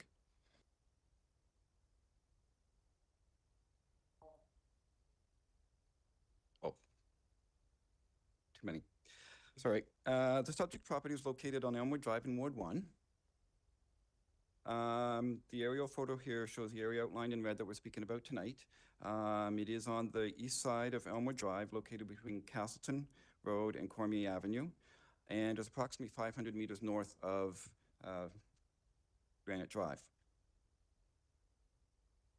The zoning for the lands is currently residential mix. That was rezoned in 2022. The tentative plan proposes to create 6 new lots, land for public purposes, and the following streets: Napa Valley Way, Tuscany Court, Tradition Street, Rodora Place, and a future street. As well, Lot 24 3000 will be created for stormwater detention purposes, and there will be a 5-meter public utility easement on all the proposed streets. The tentative plan of the subdivision, with that, one of the lots that basically has a house on it right now is being created to accommodate that home. The remaining 5 lots that are being created are being left as large lots for subdivision in the future. As part of this phase, the developer is providing 6,586 square meters of land to satisfy the 10% requirement for the land for public purposes. The proposed LPP block is located on the east side of lot 25-1001 at the end of the proposed future street. This location is intended to serve as a temporary placeholder and will be combined with future phases of development. For this phase of development, the developer has proposed the following street names: Napa Valley, Tuscany, Tradition, and Rodora. Sidewalks will be provided on one side of all the proposed streets within the development, the only exception being the court, which, due to its low traffic volumes, does not require a sidewalk. As well, all the proposed streets will have trees planted every 10 meters.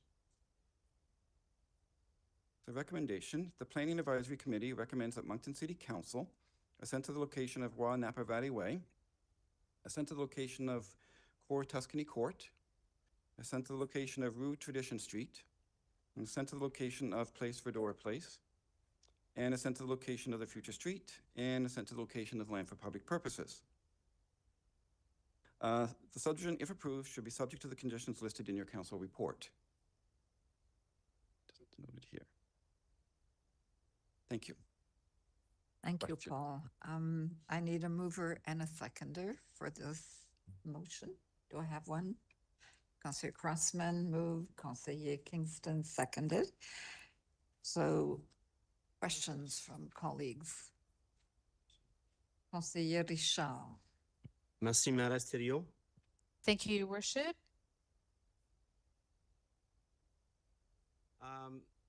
I have a question on one of the street names, Rodora, and in the CRF, it's defined in the city's name bank as a plant found in New Brunswick. Correct. I'm not much into plants, so I had to look it up. I didn't know what it looked like. I didn't know what it did. Yeah. And of course, Google gave me lots, right? I took a quick look into it. It seems the name might be associated to a few negatives. Will displace all ground flora, destroy the rich biodiversity of our natural habitats, acidifies and degrades the soils, and it's poisonous to dogs. Sounds very accommodating, does it? So, doesn't sound too, so I wasn't sure, I mean, how strong we are on the name, the developer. The developer has actually, just after the report was e-scribed and put through the system, provided a list of 5 alternatives. All 5 of the names are French. I can read them off to you now if you'd like, if it's council's choice to choose a different name out of this list. I am an Anglophone, so I'm going to try my best at pronunciation. You can do it. You can do it. So Poitou is a region in France where many Acadian descendants originated from. That is in the name bank. Fermier is a name to celebrate our local farmers and all the hard work they put into providing us with fresh local produce and food. Again, that's in the name bank. Perseverance is a name that commemorates all Monctonians during tough times. That's the last one out of the name bank. The developers also provided 2 other names of their own choice. Vignoble, which is French for vineyard, and Vigneron, and that is French for wine cultivator. So again, 5 separate French names, but if you choose to pick one of them, I think they're good with, developers are here, so I think they're good with any one of those. So you named one of them Vignoble? Vignoble. And you said it was? It's French for vineyard. And this is the vineyard subdivision? And this is the vineyard subdivision. It does fit, but it's not from the name bank. So that's, but it's council's prerogative to select the names, or to choose the names basically from this list. So I guess I'd need some help on this. Is that, could we have an amendment? Could I move an amendment to change the Rodora name to Vignoble?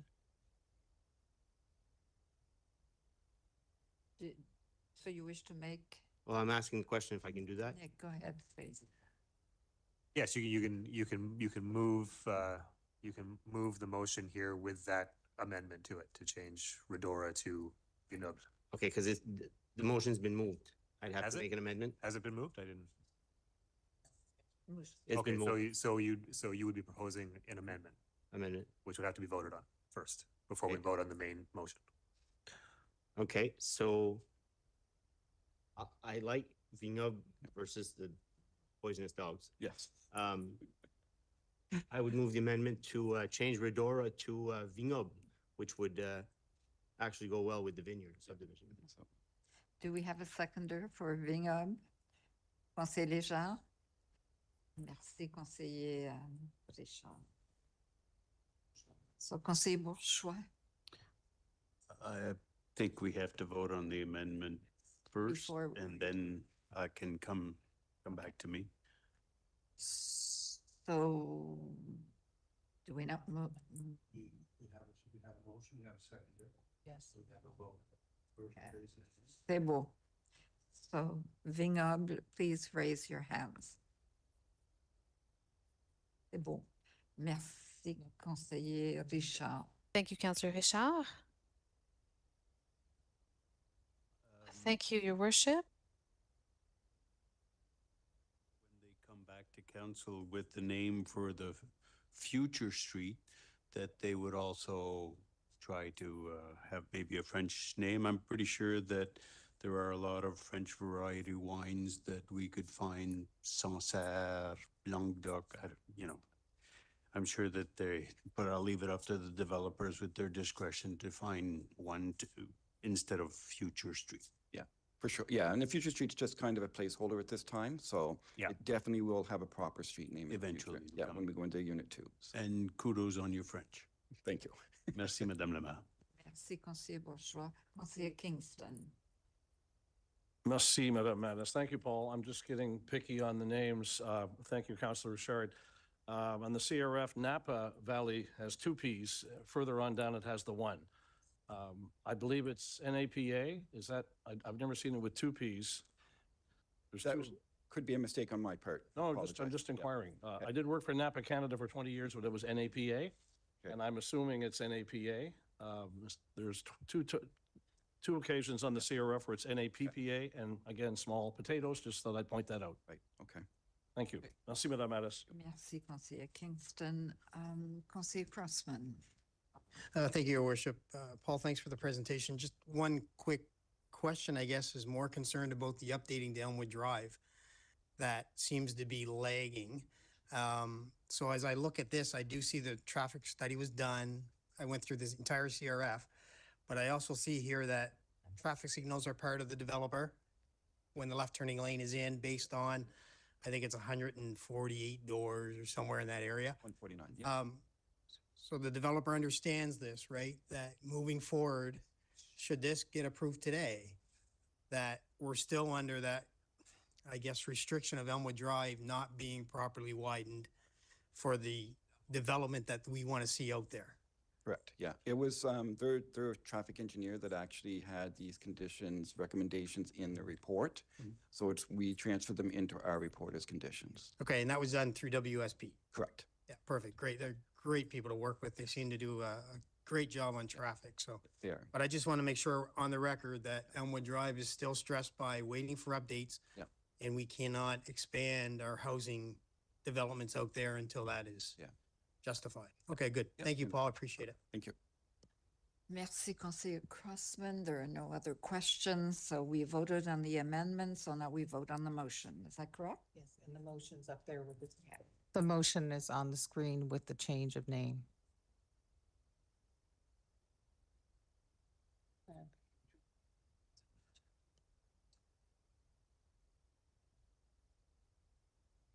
Mr. Kingston?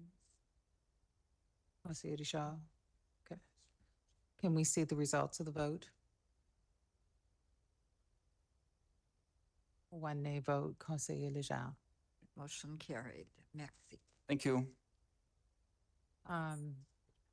Now, it is councillor statements, and I believe that Councillor Richard has a statement. Oui. Merci. That is, As a matter of fact, yes. Thank you, Your Worship. sorry if I missed you. We teamed up with over 1,000 volunteers for the United Ways Day of Caring here in Moncton. I think I've taken part every year since being elected in 2021, alongside City of Moncton staff who are able to join. It's always a pleasure working side by side with staff outside of City Hall. Big thank you to Shelley, all the volunteers, and the sponsors who help make this amazing day happen. Merci. Merci, Conseiller Richard. Conseillère Edgett. Thank you, Councillor Richard. Councillor Edgett. Thank you, Your Worship. The fact that the City of Moncton is undertaking a review of its municipal plan and zoning bylaw. The municipal plan is one of the municipality's most important documents, and it's used to guide our growth and development in the city for many years to come. The zoning bylaw implements the policies that make up the municipal plan by establishing development rules for the city and the actual rules that we as council and follows for our development purposes. The City of Moncton's current municipal plan and zoning bylaw were adopted in 2014. And now, 10 years later, we need to update it. Council is required to do this on a regular basis, and the most time that we can have it is 10 years. This ensures that the objectives and policies remain current and relevant and meet the requirements of the Community Planning Act, which is proposed to us from the province, and other provincial policies and regulations. The zoning bylaw must be updated to conform with the new municipal plan. This is a big project. Once the review is complete, the City of Moncton will have an updated municipal plan and zoning bylaw that is forward-looking and that will help ensure future growth and development aligns with the community's goals and priorities. Our future growth is already predicted to far exceed the predictions we made just a couple of years ago. I want to talk to you today about public participation. It is very important during this process that we have the participation of the public and individual groups with special interests. Notifications of all the engagement opportunities will be made available through our website and also through our Let's Chat window. Coming up right away is our first vision workshop, and all residents are invited to come forward and find out more information about the municipal plan process and to start giving their feedback. This will happen tomorrow, June 17th, Tuesday, from 2 to 4 and 6 to 8 at the Legends room at the Moncton Coliseum. You would need to access that from entrance C at the back of the Coliseum. I encourage everyone to come out and get more information on this very important project and meet the people that are on the committee and that are engaged to do this for the next year and a half. Thank you. Thank you so much, Councillère Edgett, for this. Thank you. Conseiller Bourgeois. Merci, Madame la Maire. Councillor Bourgeois. Thank you, Your Worship. I have 2 points that I wanted to cover. Councillor Edgett covered one. Second, I'd like to remind my constituents that school is going to be over pretty soon. There's going to be a lot of kids in the streets. So I want to remind motorists to be more careful than usual and to be mindful of the increase in the numbers of pedestrians. Thank you, Councillor Bourgeois. Madam City Clerk, thank you. Council, June 9th, 2025. Moncton City Council at its private meeting of June 9th, 2025 reports that the agenda for the private meeting of that date was adopted and recommends the following. There are 4 recommendations coming before Council. That Moncton City Council direct administration to enter into a memorandum of understanding with the Anglophone East District, the Province of New Brunswick, Department of Education, and the City of Moncton for the installation and maintenance of an 18-hole disc golf course over a portion of Bernice McNaughton High School lands and a portion of the Centennial Park Trail, and for the installation of maintenance of a 9-hole disc golf course over a portion of Hillcrest land and a portion of Jones Lake public lands. to be identified following design, as well as to continue parties' agreement with respect to the Fairview Knoll Park Trail network over serving the Forest Glen School community and the Centennial Park Trail Network over PID 00729368 on terms and conditions desirable to the parties.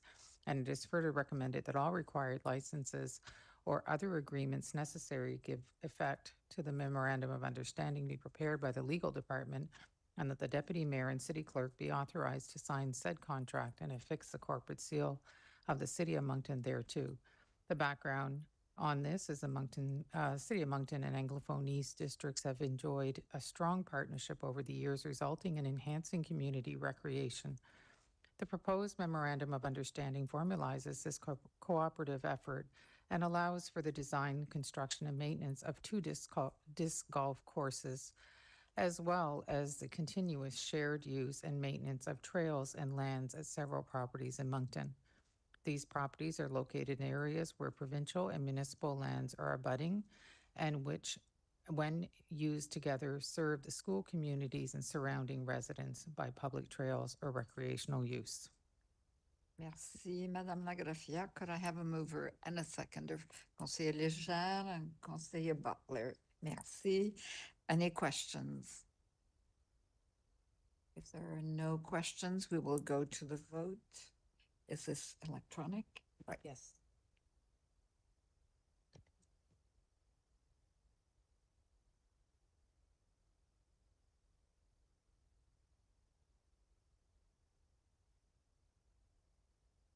Can we show the vote? Yes. Motion carried unanimously. Merci. Madame Lagrafia. Next. Thank you, Madam City Clerk. 765783 NB Inc. and the City of Moncton for concession services at Centennial Park.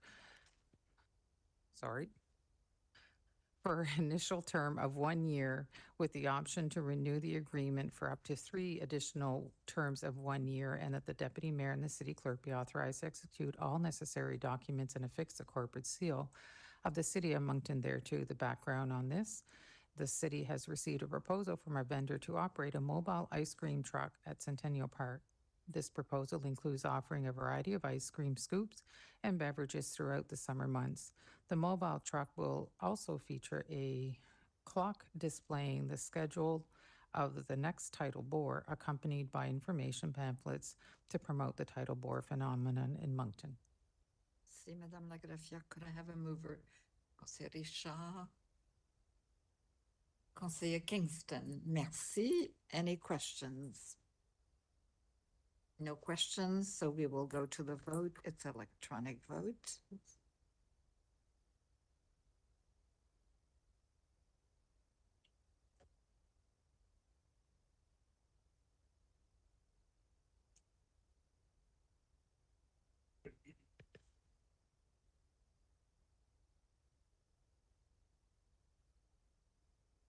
Motion carried unanimously. Merci. Madame. The third recommendation is Moncton City Council approve the hiring of a division chief of fire prevention and the purchase of a van that will cost approximately $208,000 in 2025, and that the annualized cost of this decision be added to the 2026 budget as a pre-approval. The background on this: the Moncton Fire Department's Fire Prevention Division holds a vital mandate in safeguarding our community from fire hazards through comprehensive and proactive measures. This division is responsible for critical functions such as conducting fire safety inspections across diverse property types, enforcement of the New Brunswick Fire Prevention Act and relevant codes, and developing and delivering essential public education and awareness programs tailored to our community's needs. Furthermore, the division plays a crucial role through fire investigations, working to determine the origin and cause of incidents to inform future prevention strategies and support law enforcement. At the heart of these efforts is a division chief's position, identified as a provincial leadership role by independent assessments. This position is directly responsible for ensuring that all fire prevention activities are strategically aligned with the fire department's overreaching goals for public safety. Their leadership is crucial for driving program development and overseeing performance and accountability and maintaining excellence in the delivery of vital services to Moncton residents. Merci, Madame Lagrafia. Councillor Butler, do you wish to move? Councillor Legendre, do you wish to second? Any questions? No questions, so we will go to the vote.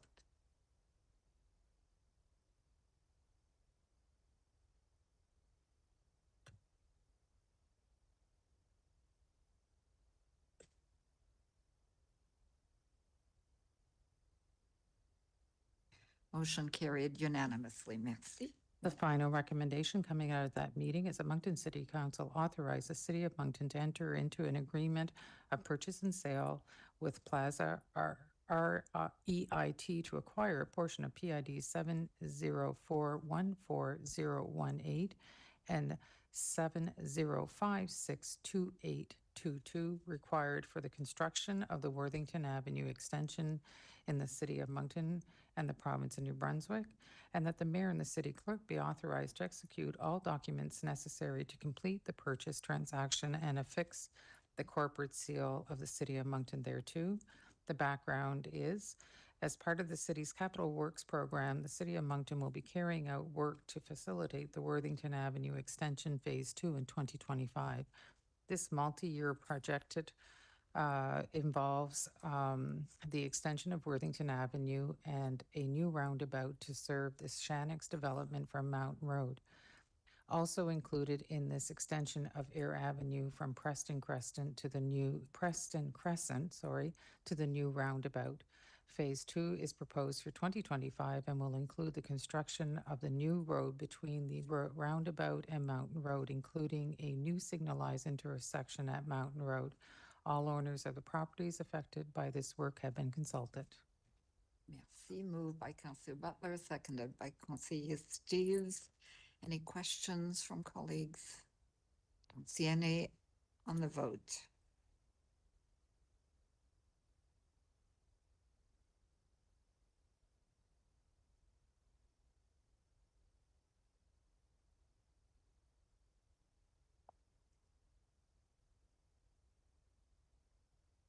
Motion carried unanimously. Merci. Madame Lagrafia. Madam City Clerk, please.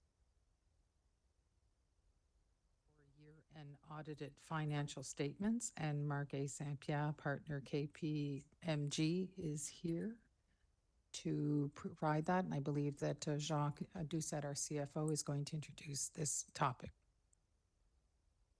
Good evening, members of council.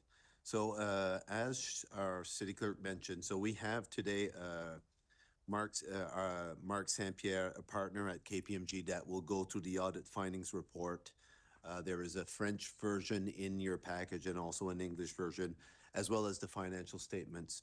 As a reminder to council, today the statements that we are presenting are the PSAS statements, so the Public Sector Accounting Standards statements.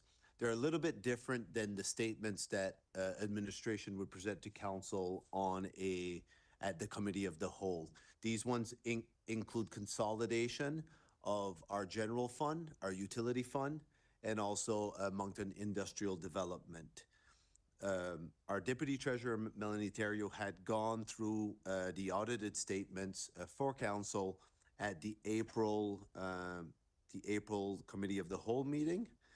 And from there, we had responded to the questions. Just a couple of things to point out to council before Marc goes through the audit findings report is, from a local government standpoint, we ended the year of 2024 with a surplus of 2.9 million for our general fund.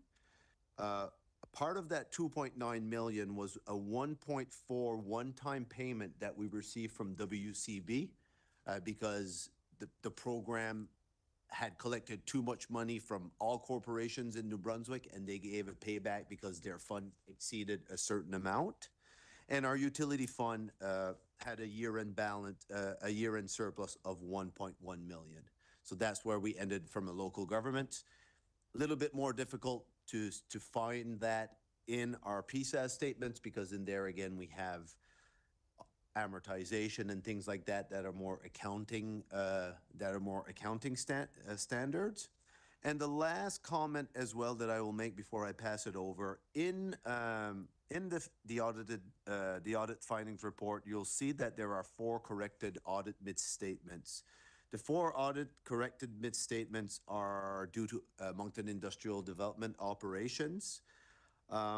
2 of them are normalized year entries that used to be made by the auditors, but now the standards, the auditing reporting requirements, they change. So again, those were there, but they have been there in past statements as well. And then AM2 and AM3 are year-end accrual entries that were not made because when MID prepared the financial statements, they prepared them on a cash basis. For future years, though, we have sat down with MID and the City of Moncton Finance Department will assist MID to make sure that in future years, those things are not there. So we'll sit down with them, we'll create a process. It's basic. For us, it's basic things that we do on a normal basis with the city statements. So we'll just apply the same standards to MID. So that is all for me. And now I will pass it on to Mark for his presentations. Thank you. Merci, Jacques. Bonsoir, Monsieur Saint-Pierre. Bonsoir. Good evening. Thank you, Jacques. Good evening, Mr. Saint-Pierre. Report, and thank you, Jacques. Hopefully you had a chance, the reports were issued in advance. Hopefully you had a chance to read that report, both English and French as well. I'm going to walk you through some of the highlights of our auditor's report in English. This audit findings report builds on the audit plan that we presented to City Council back in November 25th. There have been no significant changes to that plan. Our audit plan was executed in accordance with the plan that we presented to you folks. We are largely complete the audit. There are always a few remaining items, including the approval of the statements that we're working through. And just as Jacques mentioned, the consolidated financial statements do include the operations of MID as well, and they're being reported under public sector accounting standards. In our audit plan, we identified a number of areas one area of significant risk and other areas of material misstatements or areas of focus. Things like revenues, payroll, treasury, nothing to really highlight there. I will focus on the significant risks that we identify in every audit as we presented, the risk of management override of controls, and our audit executed those without any findings. A couple other areas I want to highlight, areas of focus around the employee future benefits. There's some significant estimates involved in determining that from an accounting perspective. Management engages an actuarial firm to prepare that information, and we engage our actuarial folks to audit and review that report. Again, nothing to highlight as a result of that audit work. Another area that was new this year, there was a couple new accounting standards that were applicable to the organization. The first one being private-public partnership. That's a accounting standard that came into play this year that management had to prepare an analysis. Really what that is when public sector entities enter into an arrangement with a private entity to build or procure infrastructure, either to design, build, finance, and or operate and maintain for a period of time. Management identified one particular project that was back in 2002 and had therefore the standard was applicable, and you would have saw an adjusting entry, and what you do is you restate those on a comparative basis. So there was a $6.8 million adjustment to your cumulative surplus with an infrastructure asset being set up as a capital asset. So we executed that. Management prepared an analysis. We engaged our specialist in that area to review the work and can conclude that we're very comfortable with the procedures that were performed in that area. Another area that was new this year, didn't have an impact on the financials, was a new standard around revenue recognition in the public sector space. And it was really, in the public sector accounting standards, didn't define, really, it defined what tax revenues and government transfers were, but it really didn't have a section around performance obligations.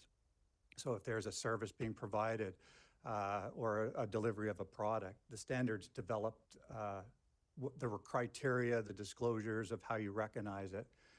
Management going through an analysis, and I can tell you that there was no impact to the financials other than revising the wording around revenue recognition to match the standards. Another area that impacted the audit that didn't impact management as much as it impacted us is the new auditing standard around CAS 600, which is a group reporting enhancement of auditing. So you are part of your, because you do have MID as a consolidated entity, those standards become applicable, and therefore we're required to follow those standards, which required an enhanced documentation, risk assessment, et cetera. So I just wanted to highlight those areas because they are different than in prior years. I can happy to say that there are no uncorrecting audit misstatements. Management always, anything that gets identified through the audit, management either corrects them or they don't. And Jacques discussed the correcting entries in detail around MID. There were no entries found during the course of our audit with respect to the City of Moncton proper. Control deficiencies is another area I'd like to just touch on. In planning and performing our audit, we're required to think about internal controls around financial reporting matters. And it helps us in our expression of our audit opinion, but we don't issue an opinion on internal controls as such. But I can tell you that during the review of the internal controls around financial reporting matters, we didn't identify any significant control deficiencies that warrant your attention here today. And that's really the highlights of the report that I wanted to touch base on. I do, in closing, want to thank management, obviously, for their preparation and time in preparing for us to execute the audit. And also want to thank you folks tonight for your time, and happy to answer any questions that you have. Thank you. Any questions from? We have a motion. I need a mover and a seconder. Conseiller Butler, you will move. Conseiller Kingston, second. Any questions, please? Conseiller Bourgeois.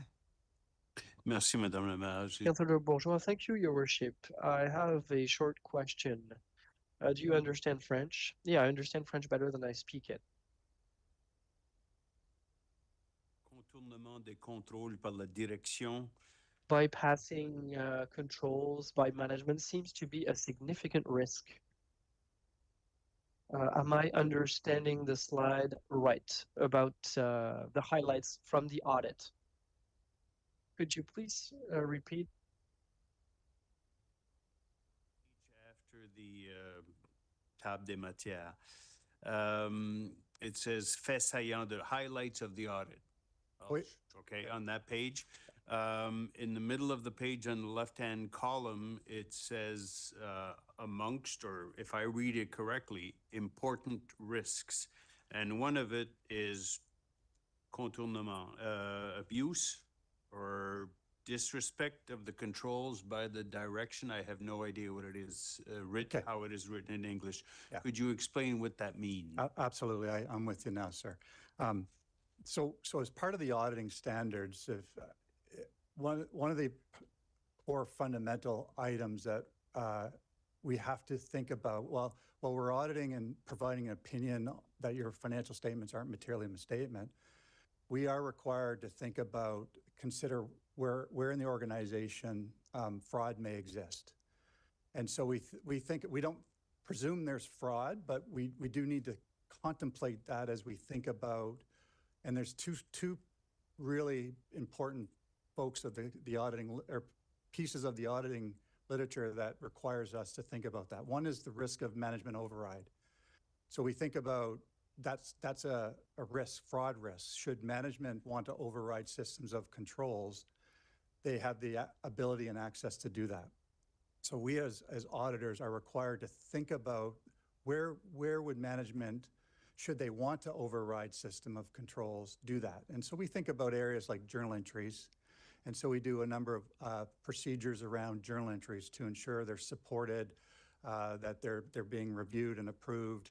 We think about estimates in a set of financials. Should management want to bias or be fraudulent, there are judgments involved in estimates. So we focus on estimates and things like that, and or if there's any significant unusual transactions that requires management's judgments. And there wasn't anything significant or unusual in your financial statement. So this is a requirement that's embodied in every audit. Not particular to the City of Moncton, but we need to think about it as auditors where we think there's a risk and then address it with procedures. And happy to present that we did not have any findings to report to you. That was going to be my next question. Yeah. And so you are confident that the measures that we have in place would prevent or minimize that risk? Well, it's a very good question. So as I mentioned around controls, we focus our audit on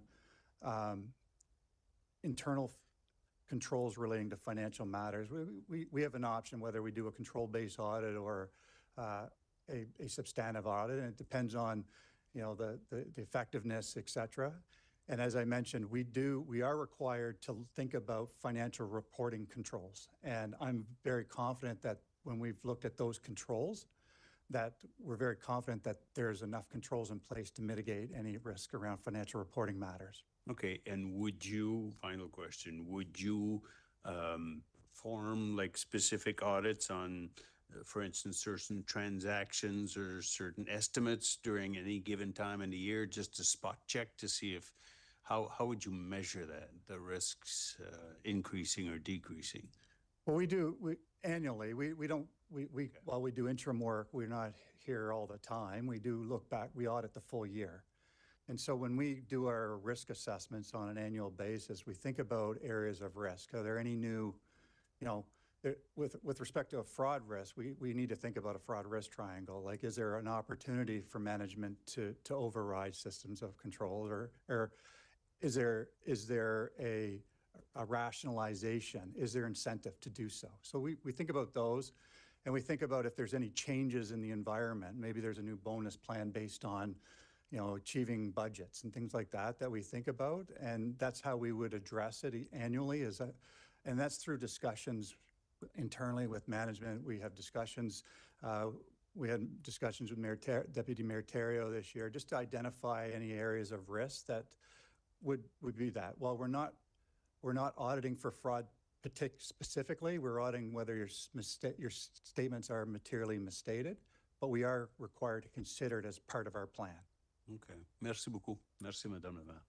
Merci, conseiller. Thank you very much. Thank you, Your Worship. Thank you, Councillor Desjardins. Thank you, Your Worship.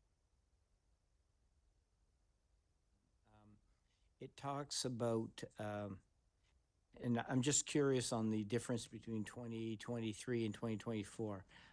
There's a line there that talks about advances on line of credit, and that previously was about 3.6 million, and it's 10.1. I just wanted to see what the referral, what is that referenced?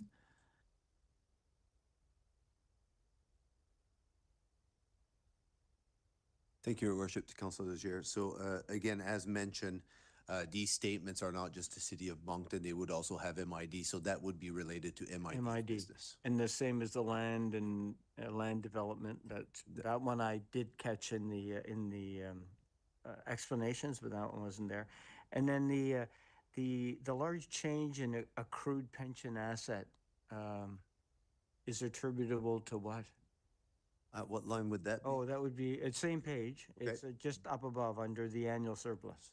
About the seventh or eighth item. It says change in accrued pension asset. Went from almost 5 million to 14 million.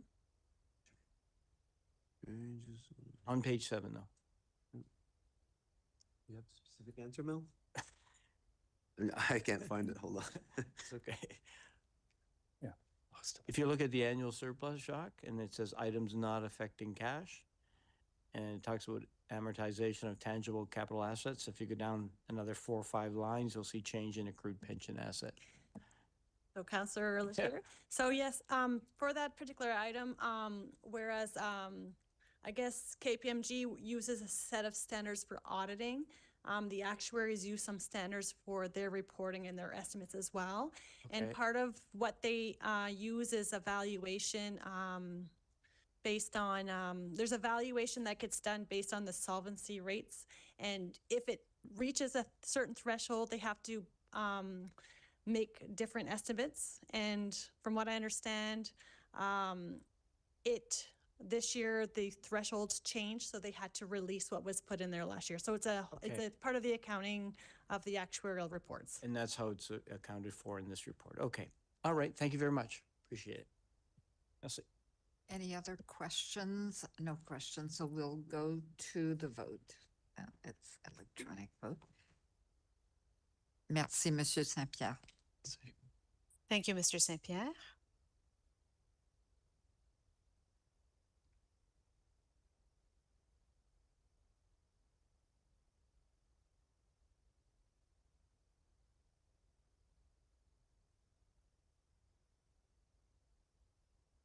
Can we see the results? Motion carried unanimously. Merci. Madame la greffière. Oui. The next is a city contract number W25D04 FB Street Reconstruction number 3. And the motion that's before council today is that city contract number W25D04 FB Street Reconstruction number 3 be awarded to Dexter Construction Company Limited in the amount of $2,264,367.25, including HST, and that the budget for the project be set at $2,190,000, including net HST engineering and contingency. It is also recommended that a contract be drafted and that the deputy mayor and city clerk be authorized to sign said contract and affix the corporate seal of the city of Moncton. Merci. Could I have a mover and a seconder, please? Conseiller Kingston, Conseiller Edgett. Merci. Any questions from colleagues? Conseiller Crossman, go ahead. Thank you, Your Worship. Not sure, Elaine, maybe I'll direct my question to, sure, through the CAO. Harrisville Boulevard, lots of truck traffic. We're talking pave here, right? We're not talking putting down cement at the intersection, because it seems that it wears away extremely quickly. And I didn't realize it in the CRF. I didn't see it at any point, mention of cement for the intersection, but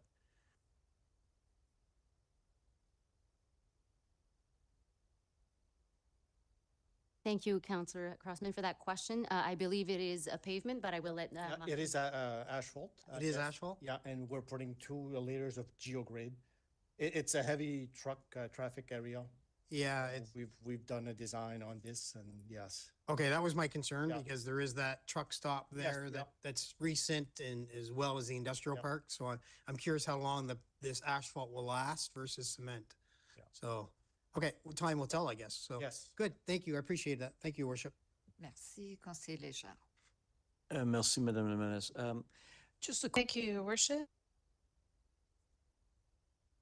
Exactly. It's a small stretch and it was thrown into this tender. So I'm just wondering, it's likely the section that is still unrepaired at the moment. So what is happening with that small section of Big Boulevard that requires this type of almost like an emergency repair? Same thing here. I guess it's a heavy truck traffic, so the asphalt has been in really bad shape. So trying to patch it would not work. So we're doing same thing as Harrisville. We're excavating, putting a geograde, gravel, and paving.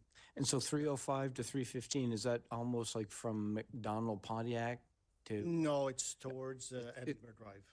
towards Edinburgh Drive? And it brings us far as Coast Tire or beyond that? Or It's only 70 meters long. Yeah, so but It's the only whole- a section that's the actual is really. So we're bad doing shape. the worst section. Yes, yeah. Just, But the rest of the rest of the big boulevard's in rough shape. But yeah, that'll come in the future years. Yeah. that'll come in future years. This is the worst of This the is worst. just right. We're just want to fix Okay, all right.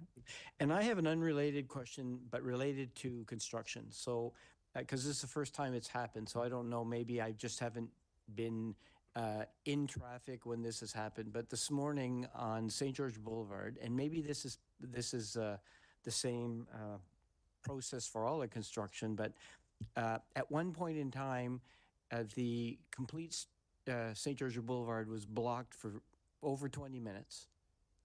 I was told it was just a changeover. I guess they manually had to walk down the whole stretch and move pylons. We had people doing U-turns on St. George Boulevard. They were doing U-turns on Milner. Is that normal practice? And I've never seen. I'm surprised. I understand what they were trying to do because they were milling and they were moving 2 lanes, but I found that was very inefficient. And I just wanted to ask if it's standard practice, is there not a better way that we could do that where it wouldn't have to be like that? I was just waiting for an accident to happen. People were losing it. I mean, I wasn't going anywhere. May I just intervene? Could we ask this question? Maybe Yeah. direct it to city manager or somebody, and then maybe just come back to me. But I just, And focus on the motion, please. Merci. Merci beaucoup. So could we go to the vote? There are no other questions?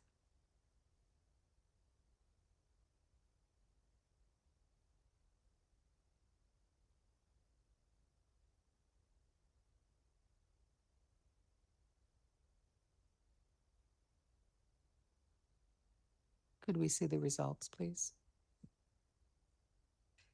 Motion passes unanimously. Merci. Okay, next is a request for proposal RFP 24013, Parking Management and Enforcement Solutions.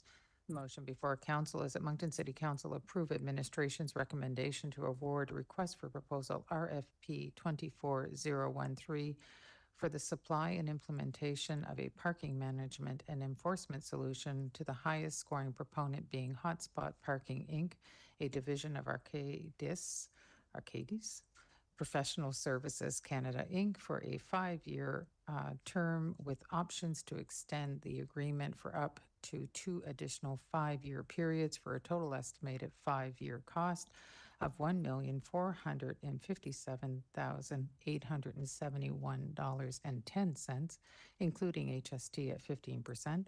Furthermore, it's recommended that a contingency allowance be established for the project in the amount of $20,000 plus net HST to address any unknown, unforeseen site conditions which may be encountered during the course of the project.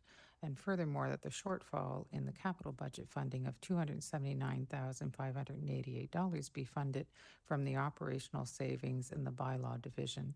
And I see that Chief Landry is here and Tanya Carter to provide a PowerPoint. Bonsoir, Tanya. Bonsoir. Good evening, Your Worship and members of council. Essentially, through this request for proposal process, we went to market late 2024 to engage the services of a highly qualified, experienced, and knowledgeable firm to complete the supply and installation of a new modern parking management and enforcement solution for use by the bylaw enforcement division. And this will be achieved through a multi-phase project.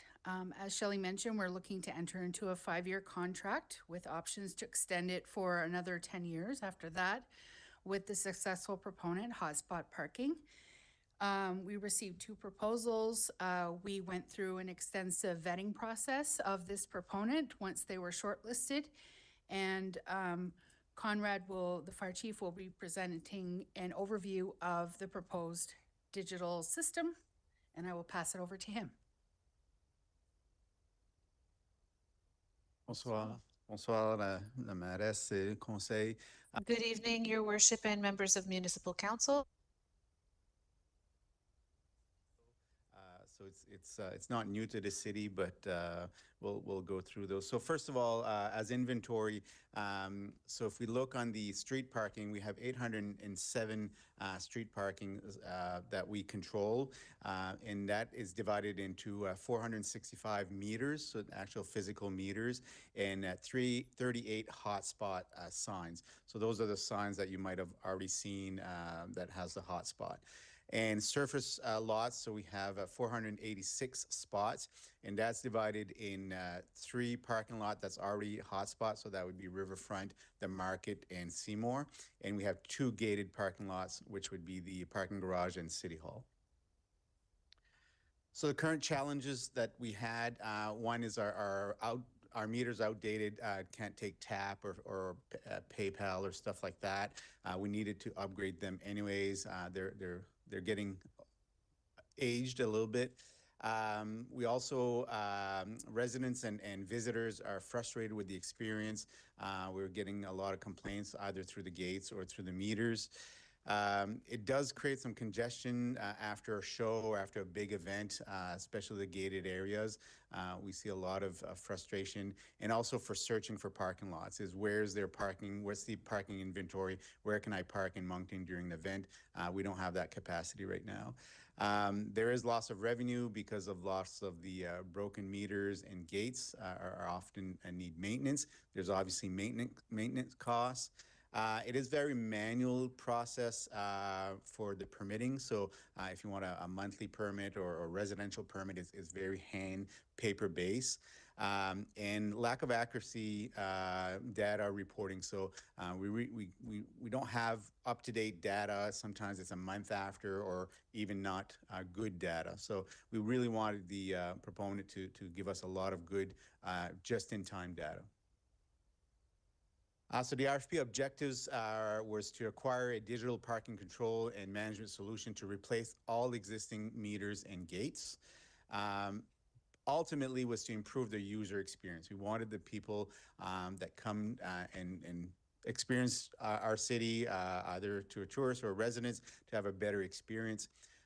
Increase workforce capability and efficiency. Obviously, we wanted our staff to be as efficient as possible, and I'll explain that a little later on. Increase parking bylaw compliance. So by us being more efficient, then we can monitor the situation. We'll have more time to monitor the situation throughout the city, and gives us ultimately more compliance with our bylaws. Improve data and reporting capabilities. As I mentioned, we really wanted to know what's out there, when is the peak time or when's there some slow times. Improve functional capabilities, of course, that's without saying. The project scope, so part of the scope of this RFP was to remove all existing parking meters and gates, eliminate the manual permits for monthly residential and visitor parking. So we wanted something digital instead of manual. Eliminate of manual parking enforcement process from officers writing physical tickets with the pen and paper. We wanted to eliminate that. Significantly reduce manual payment for parking spaces or parking citations. So again, going to the gate and putting your card and putting your PIN number, et cetera, or by paying your fine. There is a method online. It's not the greatest. You can't pay on your phone, et cetera. So, or they have to come physically to City Hall. And ultimately is create a single end-to-end digital parking system. So from the time they're looking for a parking spot till the time they exit the parking spot, and if unfortunately they have a ticket, to process that ticket and pay their ticket. What is digital parking? Well, digital parking, if I summarize it, it's 3 components. Is the user will be able to pay 3 ways. One, they'll be able to pay through the app. If they download the app, the advantage of downloading the app is a few things. Is A, they can pay for the parking from wherever they want, from their car, from the restaurant, et cetera. If there's also, if they want to extend the parking, they'll have or if their parking is about to expire, they'll get a notification. And most importantly, they can pay for like 17 minutes of parking. They don't have to pay 2 hours or 1 hour. It's not rounded up. It's exactly the amount of time that you need. So that's really important. Some people may not be comfortable with downloading an app. So another option is the QR code. That's what we have also currently. So basically on the sign, potentially from your car, you can scan it. It might need to be a little closer, but you scan the code. You don't need to download an app. Obviously, it automatically asks you for credit card information. And the other one is pay stations. So part of the requests we were requesting for 30 pay stations. So these pay stations would be deployed throughout wherever there's parking or paid parking. And this would accept everything from cash to tap to credit cards to debit, whatever. And those, we wanted to make sure there's a lot. We did consult with a lot of municipalities that already use this, and it was something that was brought up. Is some people are just not comfortable with the technology, so we wanted to have these pay stations. This is all based off what's called LPR technology, so it's license plate recognition. So it's all about license plate. So from the person entering the license plate in the app or on the pay station or the QR codes, and the officers also, they just scan the license plate either with a handheld or with, again, part of the requisition would have some permanent readers on the vehicles. So they would just drive slowly on a street and it would scan the license plate. If it's green, that means they're good. If it's red, that means there's a violation. So a lot more efficient. They don't have to come out, check the meter, check the plate, et cetera. It's all based on the license plate. Automated payment options, permit management and enforcement. So everything can be done through the computer, through the app, or by calling City Hall. Reduces reliance on hardware. Right now, meters and gates, it's really challenging. So now, instead of 500 meters, we'd have 30 pay stations to maintain and collect the monies from. And some signs, obviously, but signs are a lot easier to maintain than meters. Cloud-based administration and real-time data, and that's really important. So at any given time, we want to know how many spots are there available, and in the City of Moncton, we can say that. We'll know exactly what's available. So why adopt digital parking? User convenience. So the user can find, reserve, and pay for parking space from a smartphone or an extended time remotely or stop session. So basically either on the app, and there'll be a link on our website, so people can go see what's available. So they can see on a certain street, there's 3 spots available right now. They can make their way right there on there. You could potentially have a reserve, so someone could reserve their spot 15 minutes in advance or whatever, so they're guaranteed a spot by the time they arrive there. Digital pay stations available for non-smartphone users, as I mentioned, for convenience. Reduced maintenance costs, significant reduction in physical assets, parking meters and gates. That's going to be huge. Staff time is going to be significantly improved. And eliminate of printing parking permits. So that's the actual permit, not a fine, not a citation. But so this is all license plates. So again, residential parking program. This is going to be a lot easier to enforce, implement, and expand if ever we decide to do that. This is an example of the sign. So we already have these in the city. We've been working with Hotspot for many, many years. So this is kind of the top part would be on your app. You download the app, you put that number 1003, put your license plate, how much time you want, and you pay for it. If you're not comfortable with that, the bottom part's that QR code. You scan the QR code and just goes to your, ask for your license plate and, of course, your credit card or a method of payment.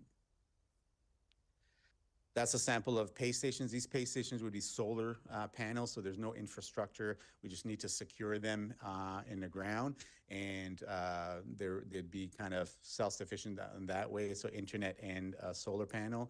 And of course, part of our requirement was to make sure that they're as vandal-proof as possible and as easy to use as possible. So we'd be requiring about 30 of those. This is a sample of, again, to look at the map and see where there'd be some available parking. So at a bird's eye view, they can see where there's available parking in the city or where there's none, and either on the phone or on the website or whatever they're more comfortable with. So why adopt digital parking? Enhance enforcement, so real-time monitoring of parking sessions. So again, at any given time, we know how many, what's the inventory of available space or full space. Of course, staff efficiency with the license plate recognition is huge. So a lot more efficient in checking the license plate. Digital chalking, that's what's called. So what happens if there's not a meter, but there's a 2-hour limit. So let's say there's a street that's a 2-hour limit, for example.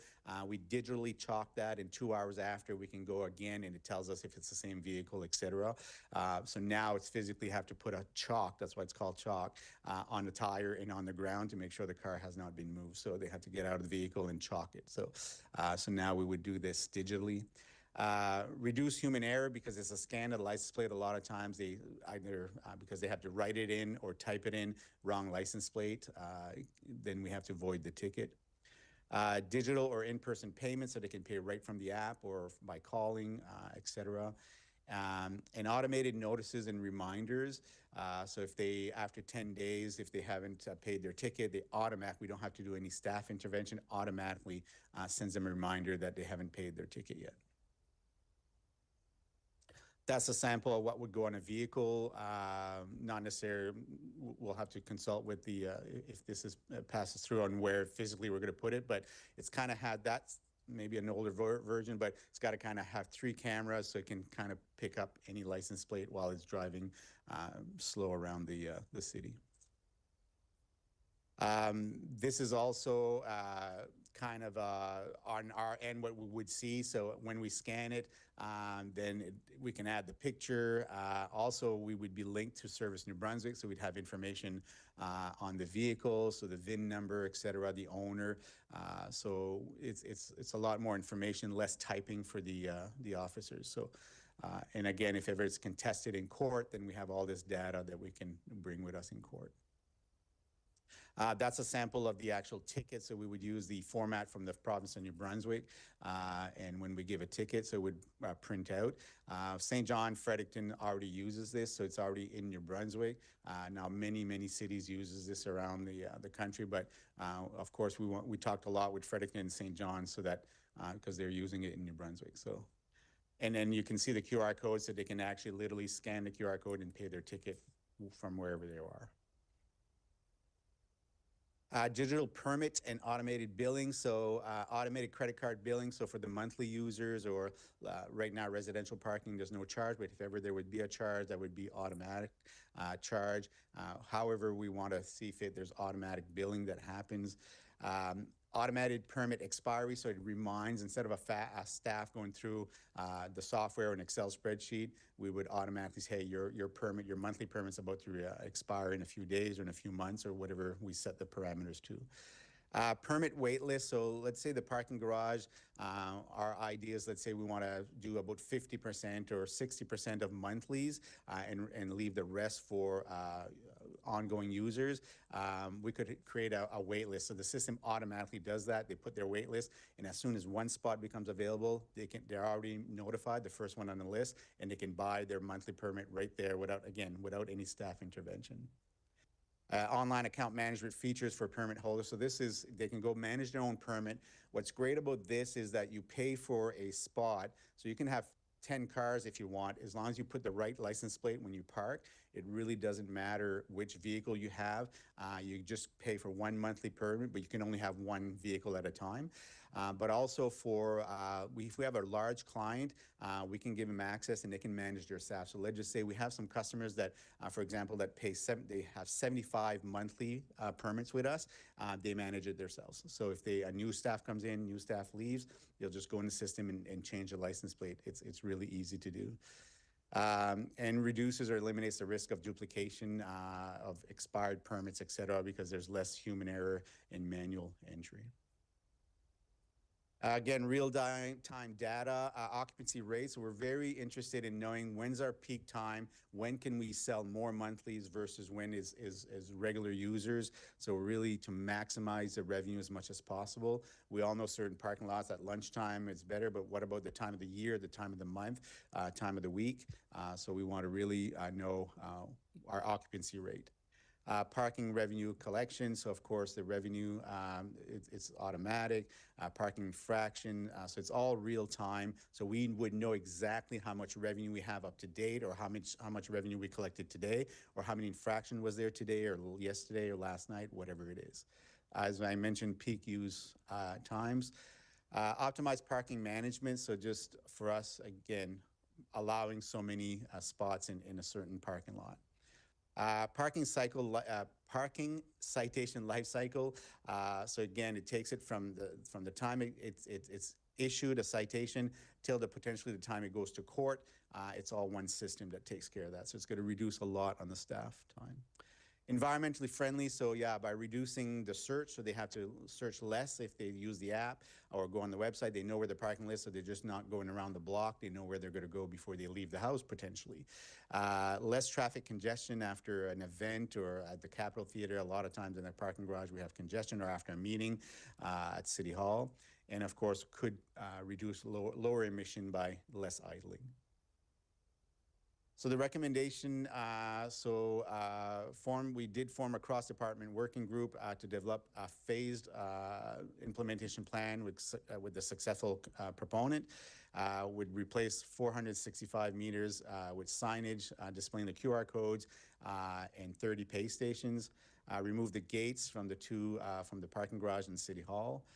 We would implement the digital residential parking and visitor parking, and obviously implement the license recognition parking.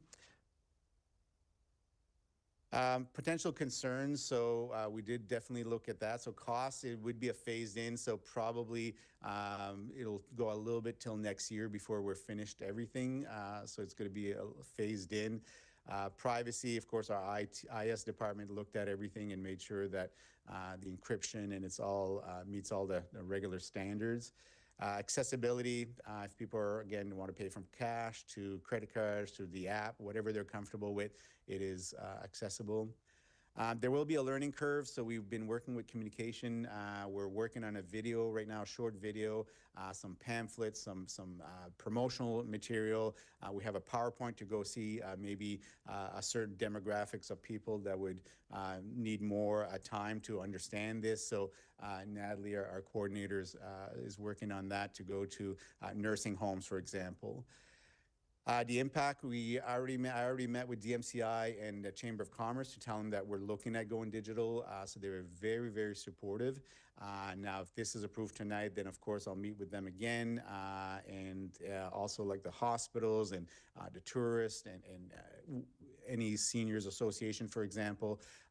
We just have a realm of different ways to promote it and explain it so that it's as easy as a transition. The good news, we already have Hotspot for many, many years in Moncton, so it's not new to Moncton. It's just going to be new to some users. So we want to make sure that we make it as easy as possible. Thank you very much. Questions? Merci. Thank you. Did you wish to move the motion? You do, and Conseiller Richard, you will second. Donc, est-ce qu'il y a des questions pour... Are there any questions first? This is great news. My goodness, I've been using Hotspot for years. It's an excellent system. And when I see all the broken meters out there and the parking lots and everything like this is long. I wish we could have had this in place a year ago. So I'm definitely in favor of that. I was very interested with the aspect that you said that you can reserve beforehand. Okay, so that brings up the issue also of what happens when you look at the app and it says it's an available place and there's a car parked there. Is there a way of reporting that somebody is not, like, if the app says you can park there and there's a car there? Right. Is there a way of reporting that to Hotspot, or how do you work around that? So they can report it to Hotspot. Now, Hotspot is probably not going to do it because they're not physically there. Yeah. If they call our bylaw, Oh, then it'd we'll be go bylaw. right there, and then we'll Okay. give them a ticket, or potentially, depending on the situation, we could get the vehicle towed. So the reserving ahead, so if someone goes in that spot that is reserved and there's no car there, So if they try to reserve that, they wouldn't be able to, obviously. It would not allow them to do that. Which Exactly. makes sense, right? Exactly. So I see that as a big advantage for the hospital. So are these going to be all around the hospital? Everywhere there's a meter or a parking lot that you have to pay, they'll be in there. So right across around the hospital, yes. Okay, so I imagine that we've missed a lot in parking revenues over the last few years. Have you estimated what the increase in revenues will be in the years once it's installed? Because we're going to invest over $1 million, right? Doc, do you want to take that one? Our annual versus our projected.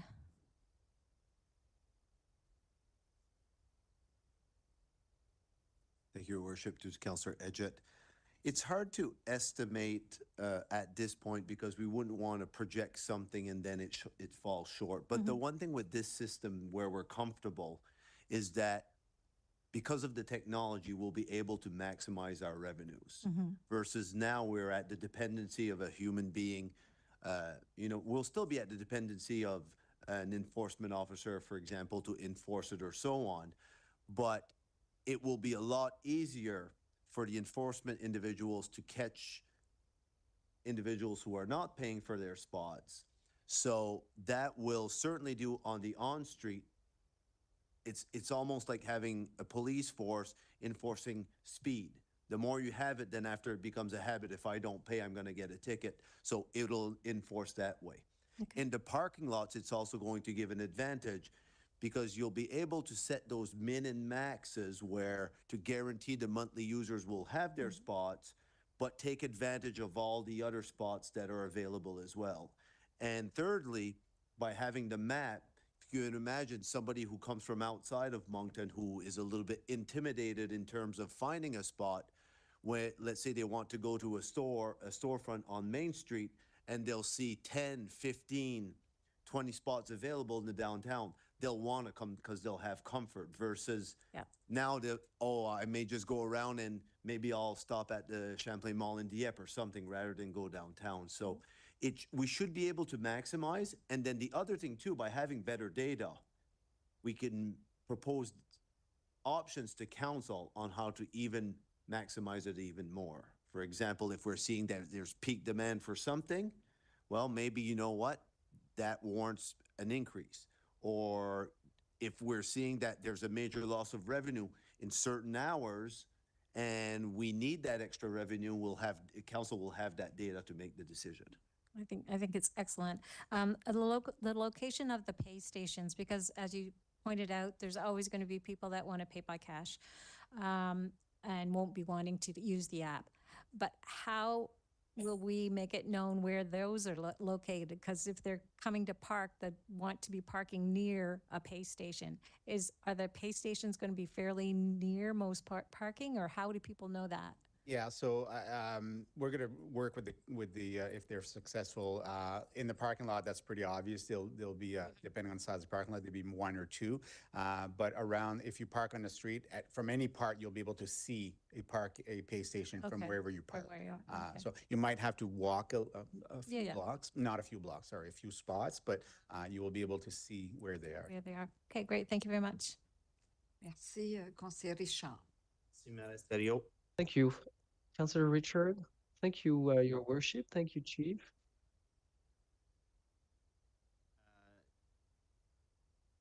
We're talking about the parking meters being vandalized. I'm guessing there's a significant difference in cost if they vandalize the pay station. Correct, yes. We're ready for that. Yeah, but we have, again, 30 versus 500, and these pay stations are more modern, and they know they're in big cities that have vandals also, so they've been tried and true. Not saying it's impossible, it's a lot harder. They're kind of made like a ATM bank machine, kind of. That's the principle. That's great. So, and I think you kind of touched on this. I have an account. I can pay for different vehicles. I've got different license plate numbers and registered in my hotspot, so I can pay for different ones at the same time, or? Yeah, so again, if you can pay just for one, but have multiple license plate, it's just that you can only use one of those license plates, so you can't, at a time. Your spouse and yourself can't park at the same time if you only paid for one, but if you paid for two, so you just scroll to the license plate that you want to use that day. Okay.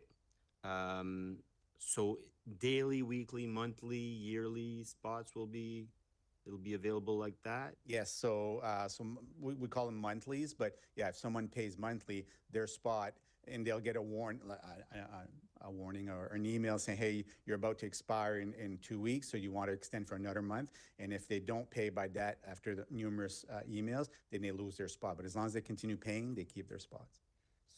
Perfect. And right now, I think you can have 2 hours. And can you renew after the 2 hours? So 2 hours on street parking, and it's unlimited in parking lots. And the reason for that is on street parking, we want the traffic to move because we want new customers to come in. So if you go shopping for 2 hours, but we don't want workers, employees to park on the street because we want to leave for the customers and we want that to move. That's the principle of why it's 2 hours. For the parking lots are made for longer term. So if someone wants to leave their car there all day, then that's perfect. Okay, so I'm glad you went into that. I'm going to go into the hospitals then. Yes. Somebody who goes in for an appointment is not guaranteed to be out of there in 2 hours. Correct.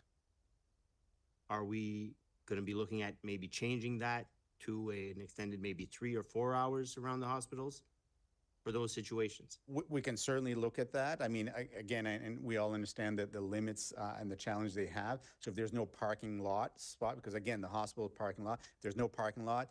So that's something that we definitely can look at for sure. And I guess I'm looking at it, there's revenue to be made.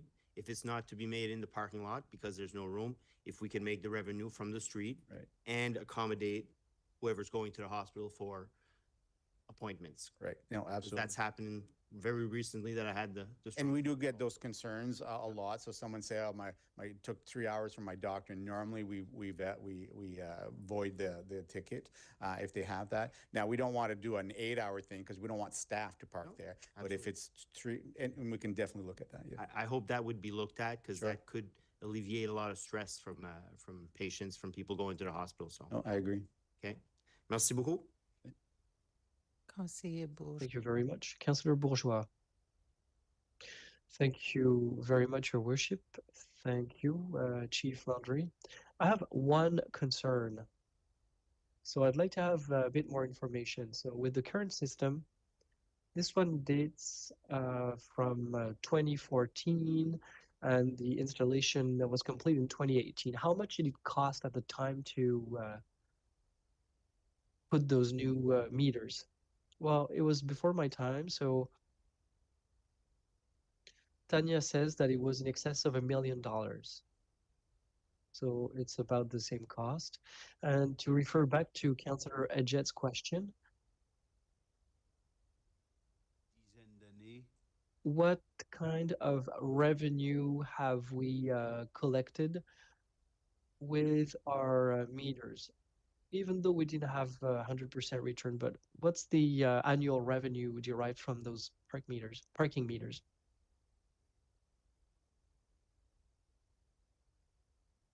C'est difficile à prédire parce que It's hard to predict because over the past few years, so there was COVID, obviously, and then post-COVID, a lot of our meters were not working. So we don't really have reliable data. The only thing that I can say is that, so we have gross revenue. So the gross revenue was about $2 million annually, distributed about evenly 50-50 between on-street and parking lots. So about $1 million for on-street parking and $1 million for parking lots. I can give you way more specific figures later on.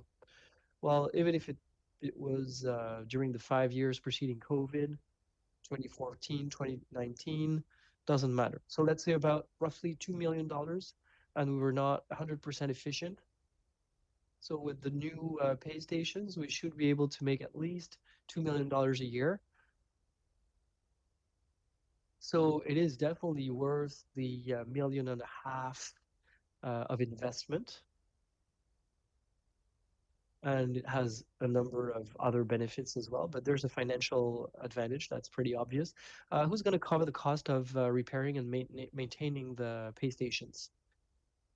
Well, it's going to be us. There will be a warranty, but it's going to be paid from the budget. I'd like to make a suggestion. Don't you think anybody's going to try to vandalize those machines if there's no cash? If it's all digital transactions with credit and debit cards, I mean, people are not going to try to get the money in there, or maybe someone's going to vandalize it just because, but it's less likely if there's no cash in there. So is there a way for us to refuse cash?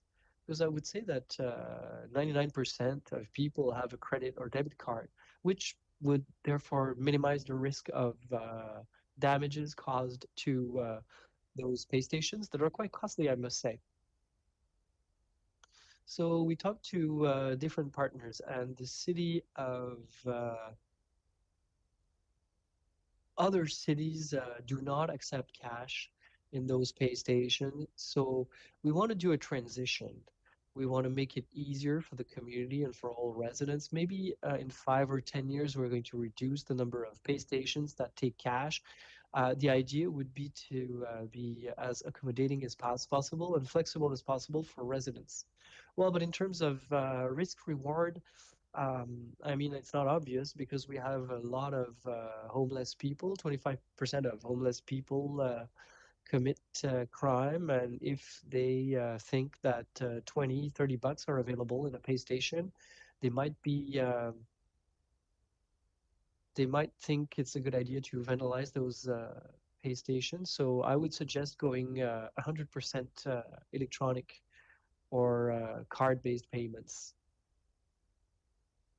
Well, there's been a few people who made complaints about forgetting a phone or, with cash, and the cash is not found.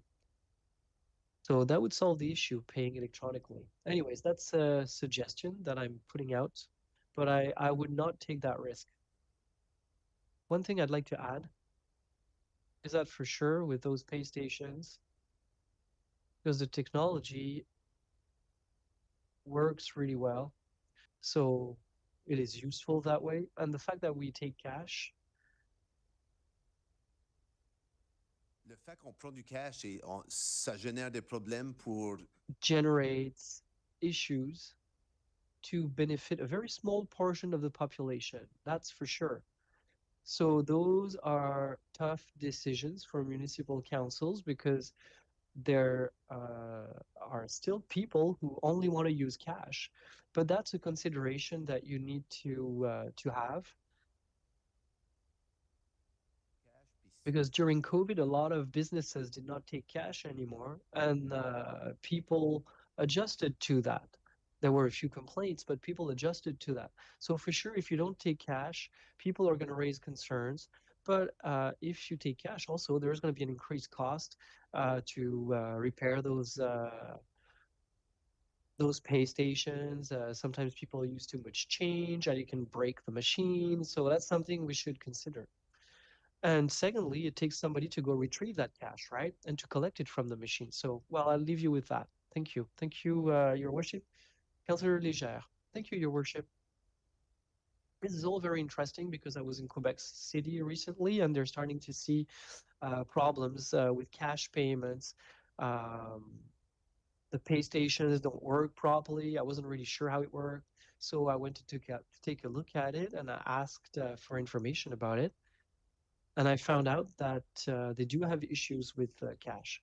As for scanning license plates, when I mentioned the fact that we have plates that are unreadable, is this kind of technology going to be able to scan those plates? Well, it's possible. It depends how damaged the plate is, but if the plate is damaged so that it is not, it cannot be scanned by the machine or a phone, then you can enter the information manually. Same thing if the snow is covered if the car is covered in snow, or if there's anything blocking the view, so the reader might not be able to scan license plates in some instances. I was just trying to understand if the space is available And so let's say you want to reserve it. Do you actually reserve it, or you just know that it's there? No, there's a system that you can actually reserve it. Okay.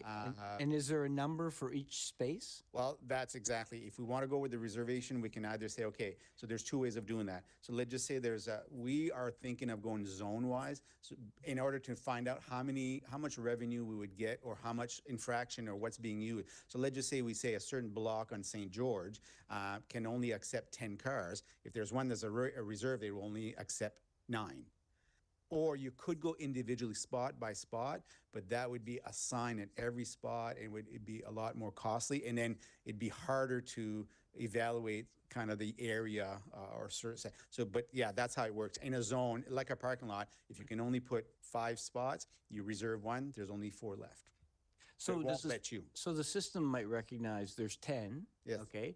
There's 2 of the 10 still available. Let's say 2 people reserve those.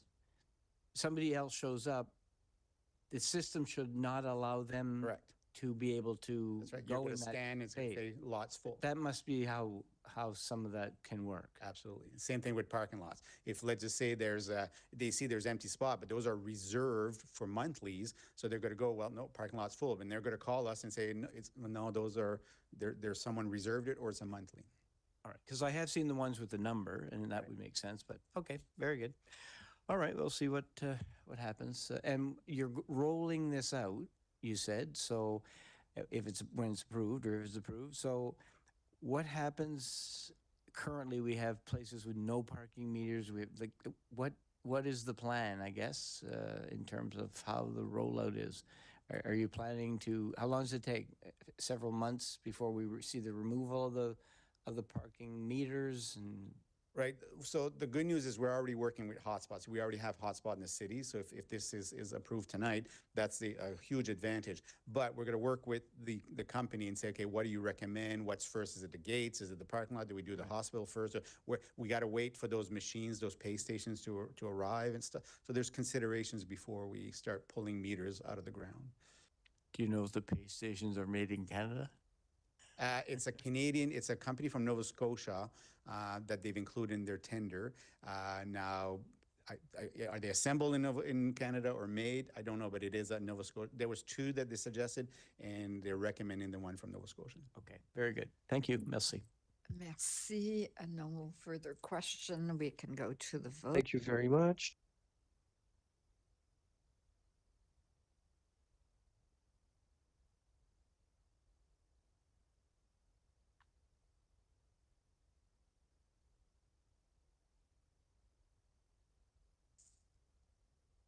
Can we show the results? Motion carried unanimously. Merci, Madame la Greffière. Oui. Madam City Clerk.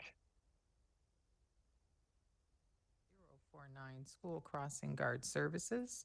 And the motion before council this evening is that the City of Moncton quotation QP 19098 for the provision of school crossing guard services be awarded to the lowest bidder meeting all terms and conditions, specifications, and requirements, being Synergy Protection Group, Inc., in accordance with the fixed hourly rate submitted in the vendor's bid submission, representing a total estimate 5-year contract valued at $2,316,479.50, including HST at 15%.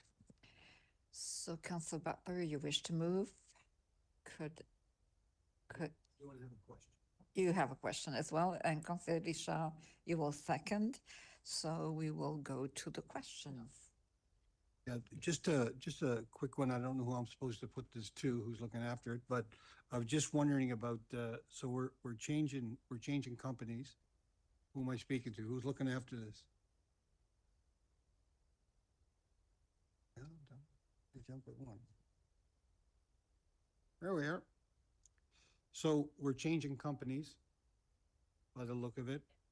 Yeah, so I'm just wondering what's happening to the Can you push the button, please, so that the recorder can hear?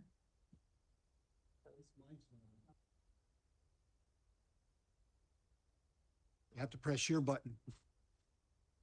Justin, could we, oh, Okay.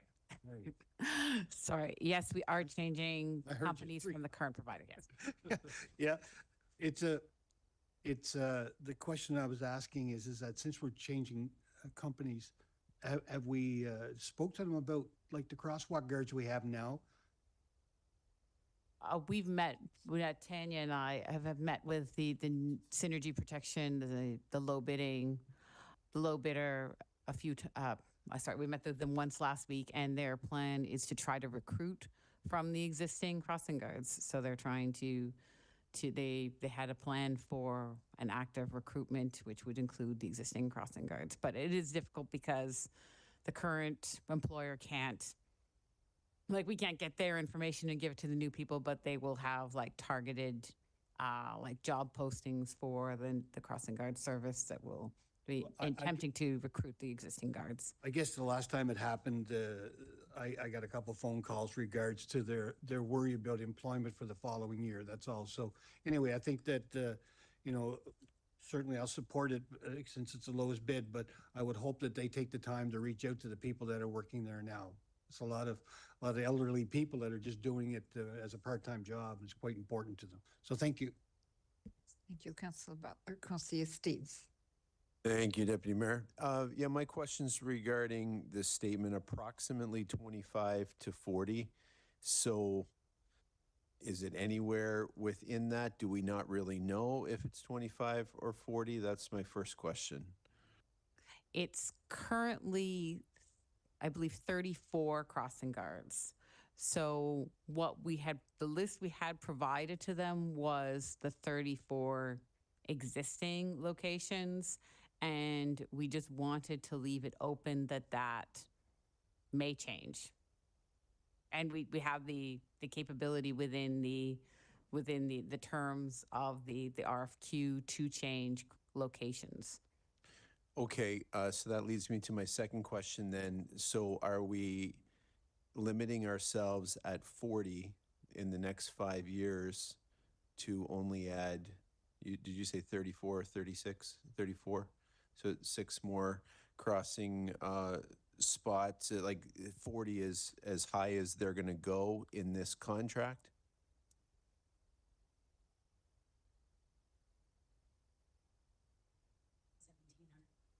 Okay. So the quote, I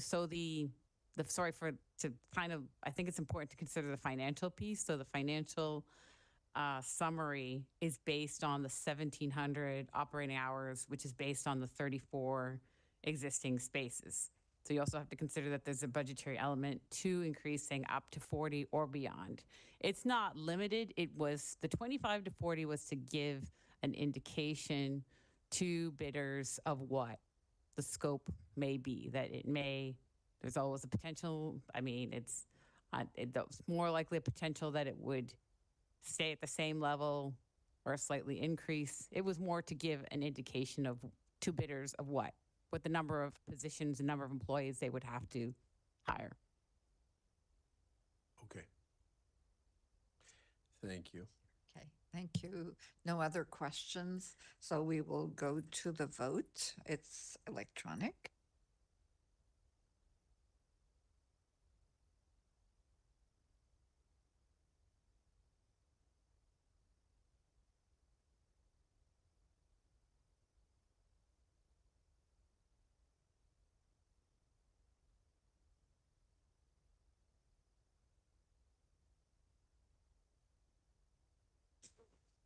Can we see the results, please? Motion carried unanimously. Merci. Thank you, merci. Next is reading of bylaws. Just for the people out in our television land and viewing audience, these bylaws were posted according to the Local Governance Act on our website. So I'm able to give reading by title only. The first one is I will require permission to give second reading, and it is for Ryan Street. So I need a mover and a seconder for second reading. So am I right? Oui, c'est Yes. ça, conseiller. Conseiller Edgett et Conseiller Richard. It's getting late. I'm starting to see double. This will be a show of hands, Your Worship. This one will be a show of hands. We'll vote with a show of hand. Motion carried. Okay. Merci. Bylaw and amendment of a bylaw relating to the adoption of the City of Moncton zoning bylaw being bylaw Z 222.48. It's related to 528 Ryan Street. It's a second reading. I will require third reading. Could I have a motion, a mover and a seconder for third reading, please? Conseiller Edgett and Conseiller Richard. And this is a vote electronically. We are going to vote electronically.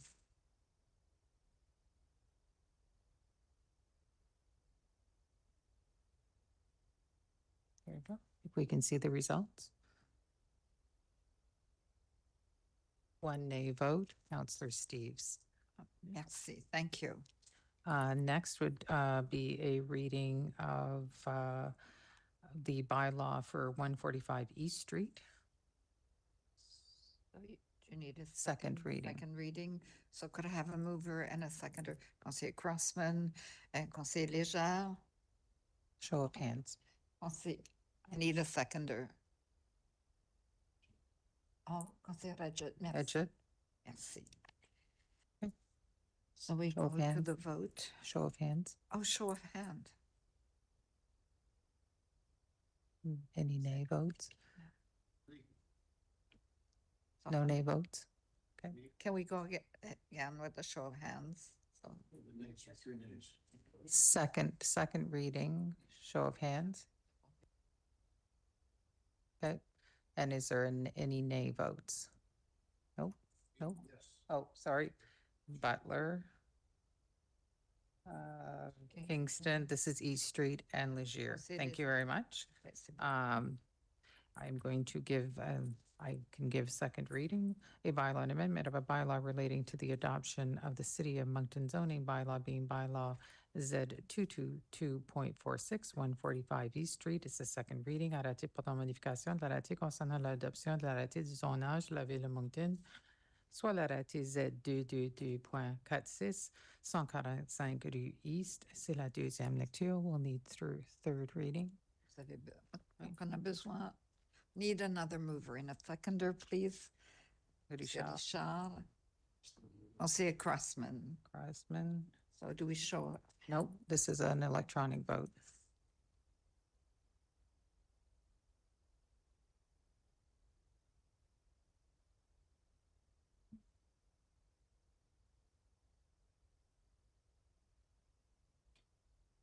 If we can see the results. 3 nay votes, Butler, Legier, and Kingston. Motion is Okay, carried. and I'm going to give third reading, a bylaw and amendment of a bylaw relating to the adoption of the City of Moncton zoning bylaw being bylaw Z 222.46, 145 East Street. It's a third reading. Arrêté portant modification de l'arrêté concernant l'adoption de l'arrêté de zonage de la ville de Moncton, soit l'arrêté Z 222.46, 145 rue East. C'est la troisième lecture. J'ai besoin No? Okay. Next is notice of motions and resolutions, and there are 3, I believe, before council today. Yes, there are. They are located in your packages, so I won't read them out. The first one is appointment of compliance officer, water distribution and wastewater collection, and that would be for Anik McDonald.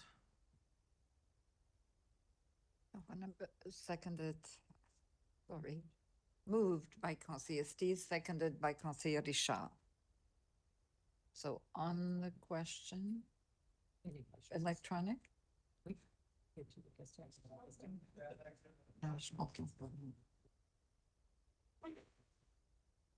Can we bring up the electronic vote, please?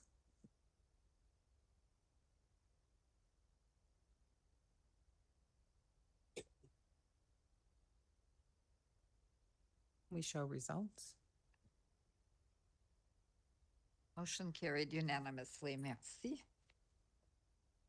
Next is a resolution to appoint a compliance officer for plumbing inspection, and this would be going to Christopher Williams. So I need a, excusez, conseiller Légère, conseiller Butler, Councillor Leger, Councillor Butler, Can we bring up the vote, please?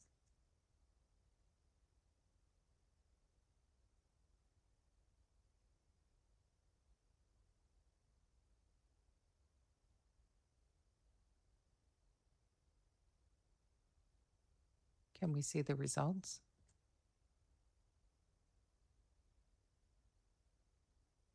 unanimous, motion carried unanimously. Merci. The final is resolution appointment of bylaw officers for Amanda Ibard, Alyssa Beers, and Dominic Ibard. I need another move. Conseiller Butler, conseiller Kingston, merci. Donc, on the vote. Can we bring up the electronic vote?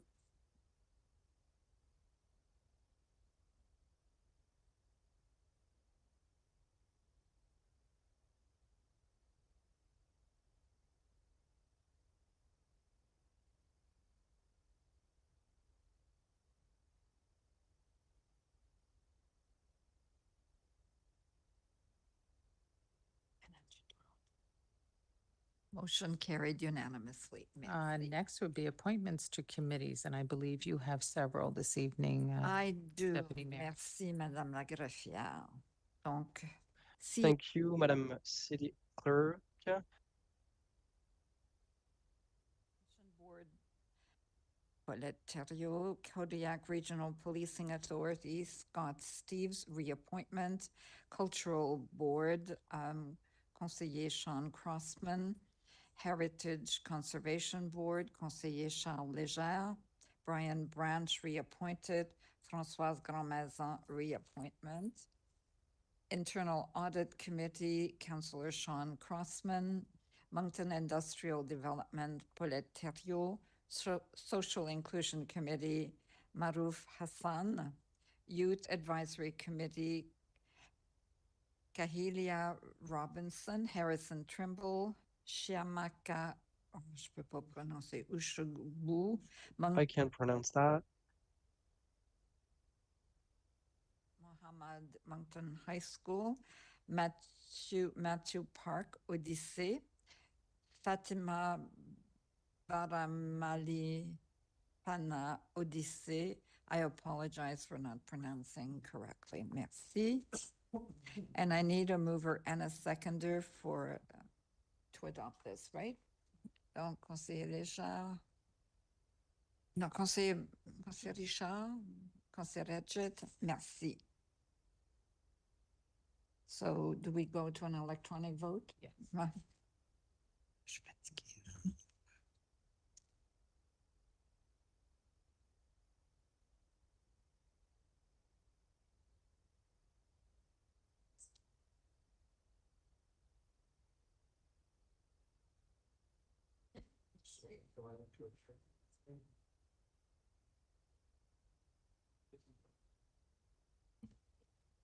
There we go, it's coming.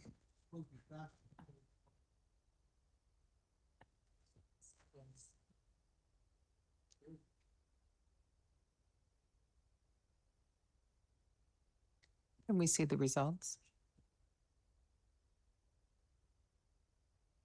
Motion carried unanimously. Merci, conseiller Richard. On va clôturer. Councillor Richard, we are going to close the meeting, please.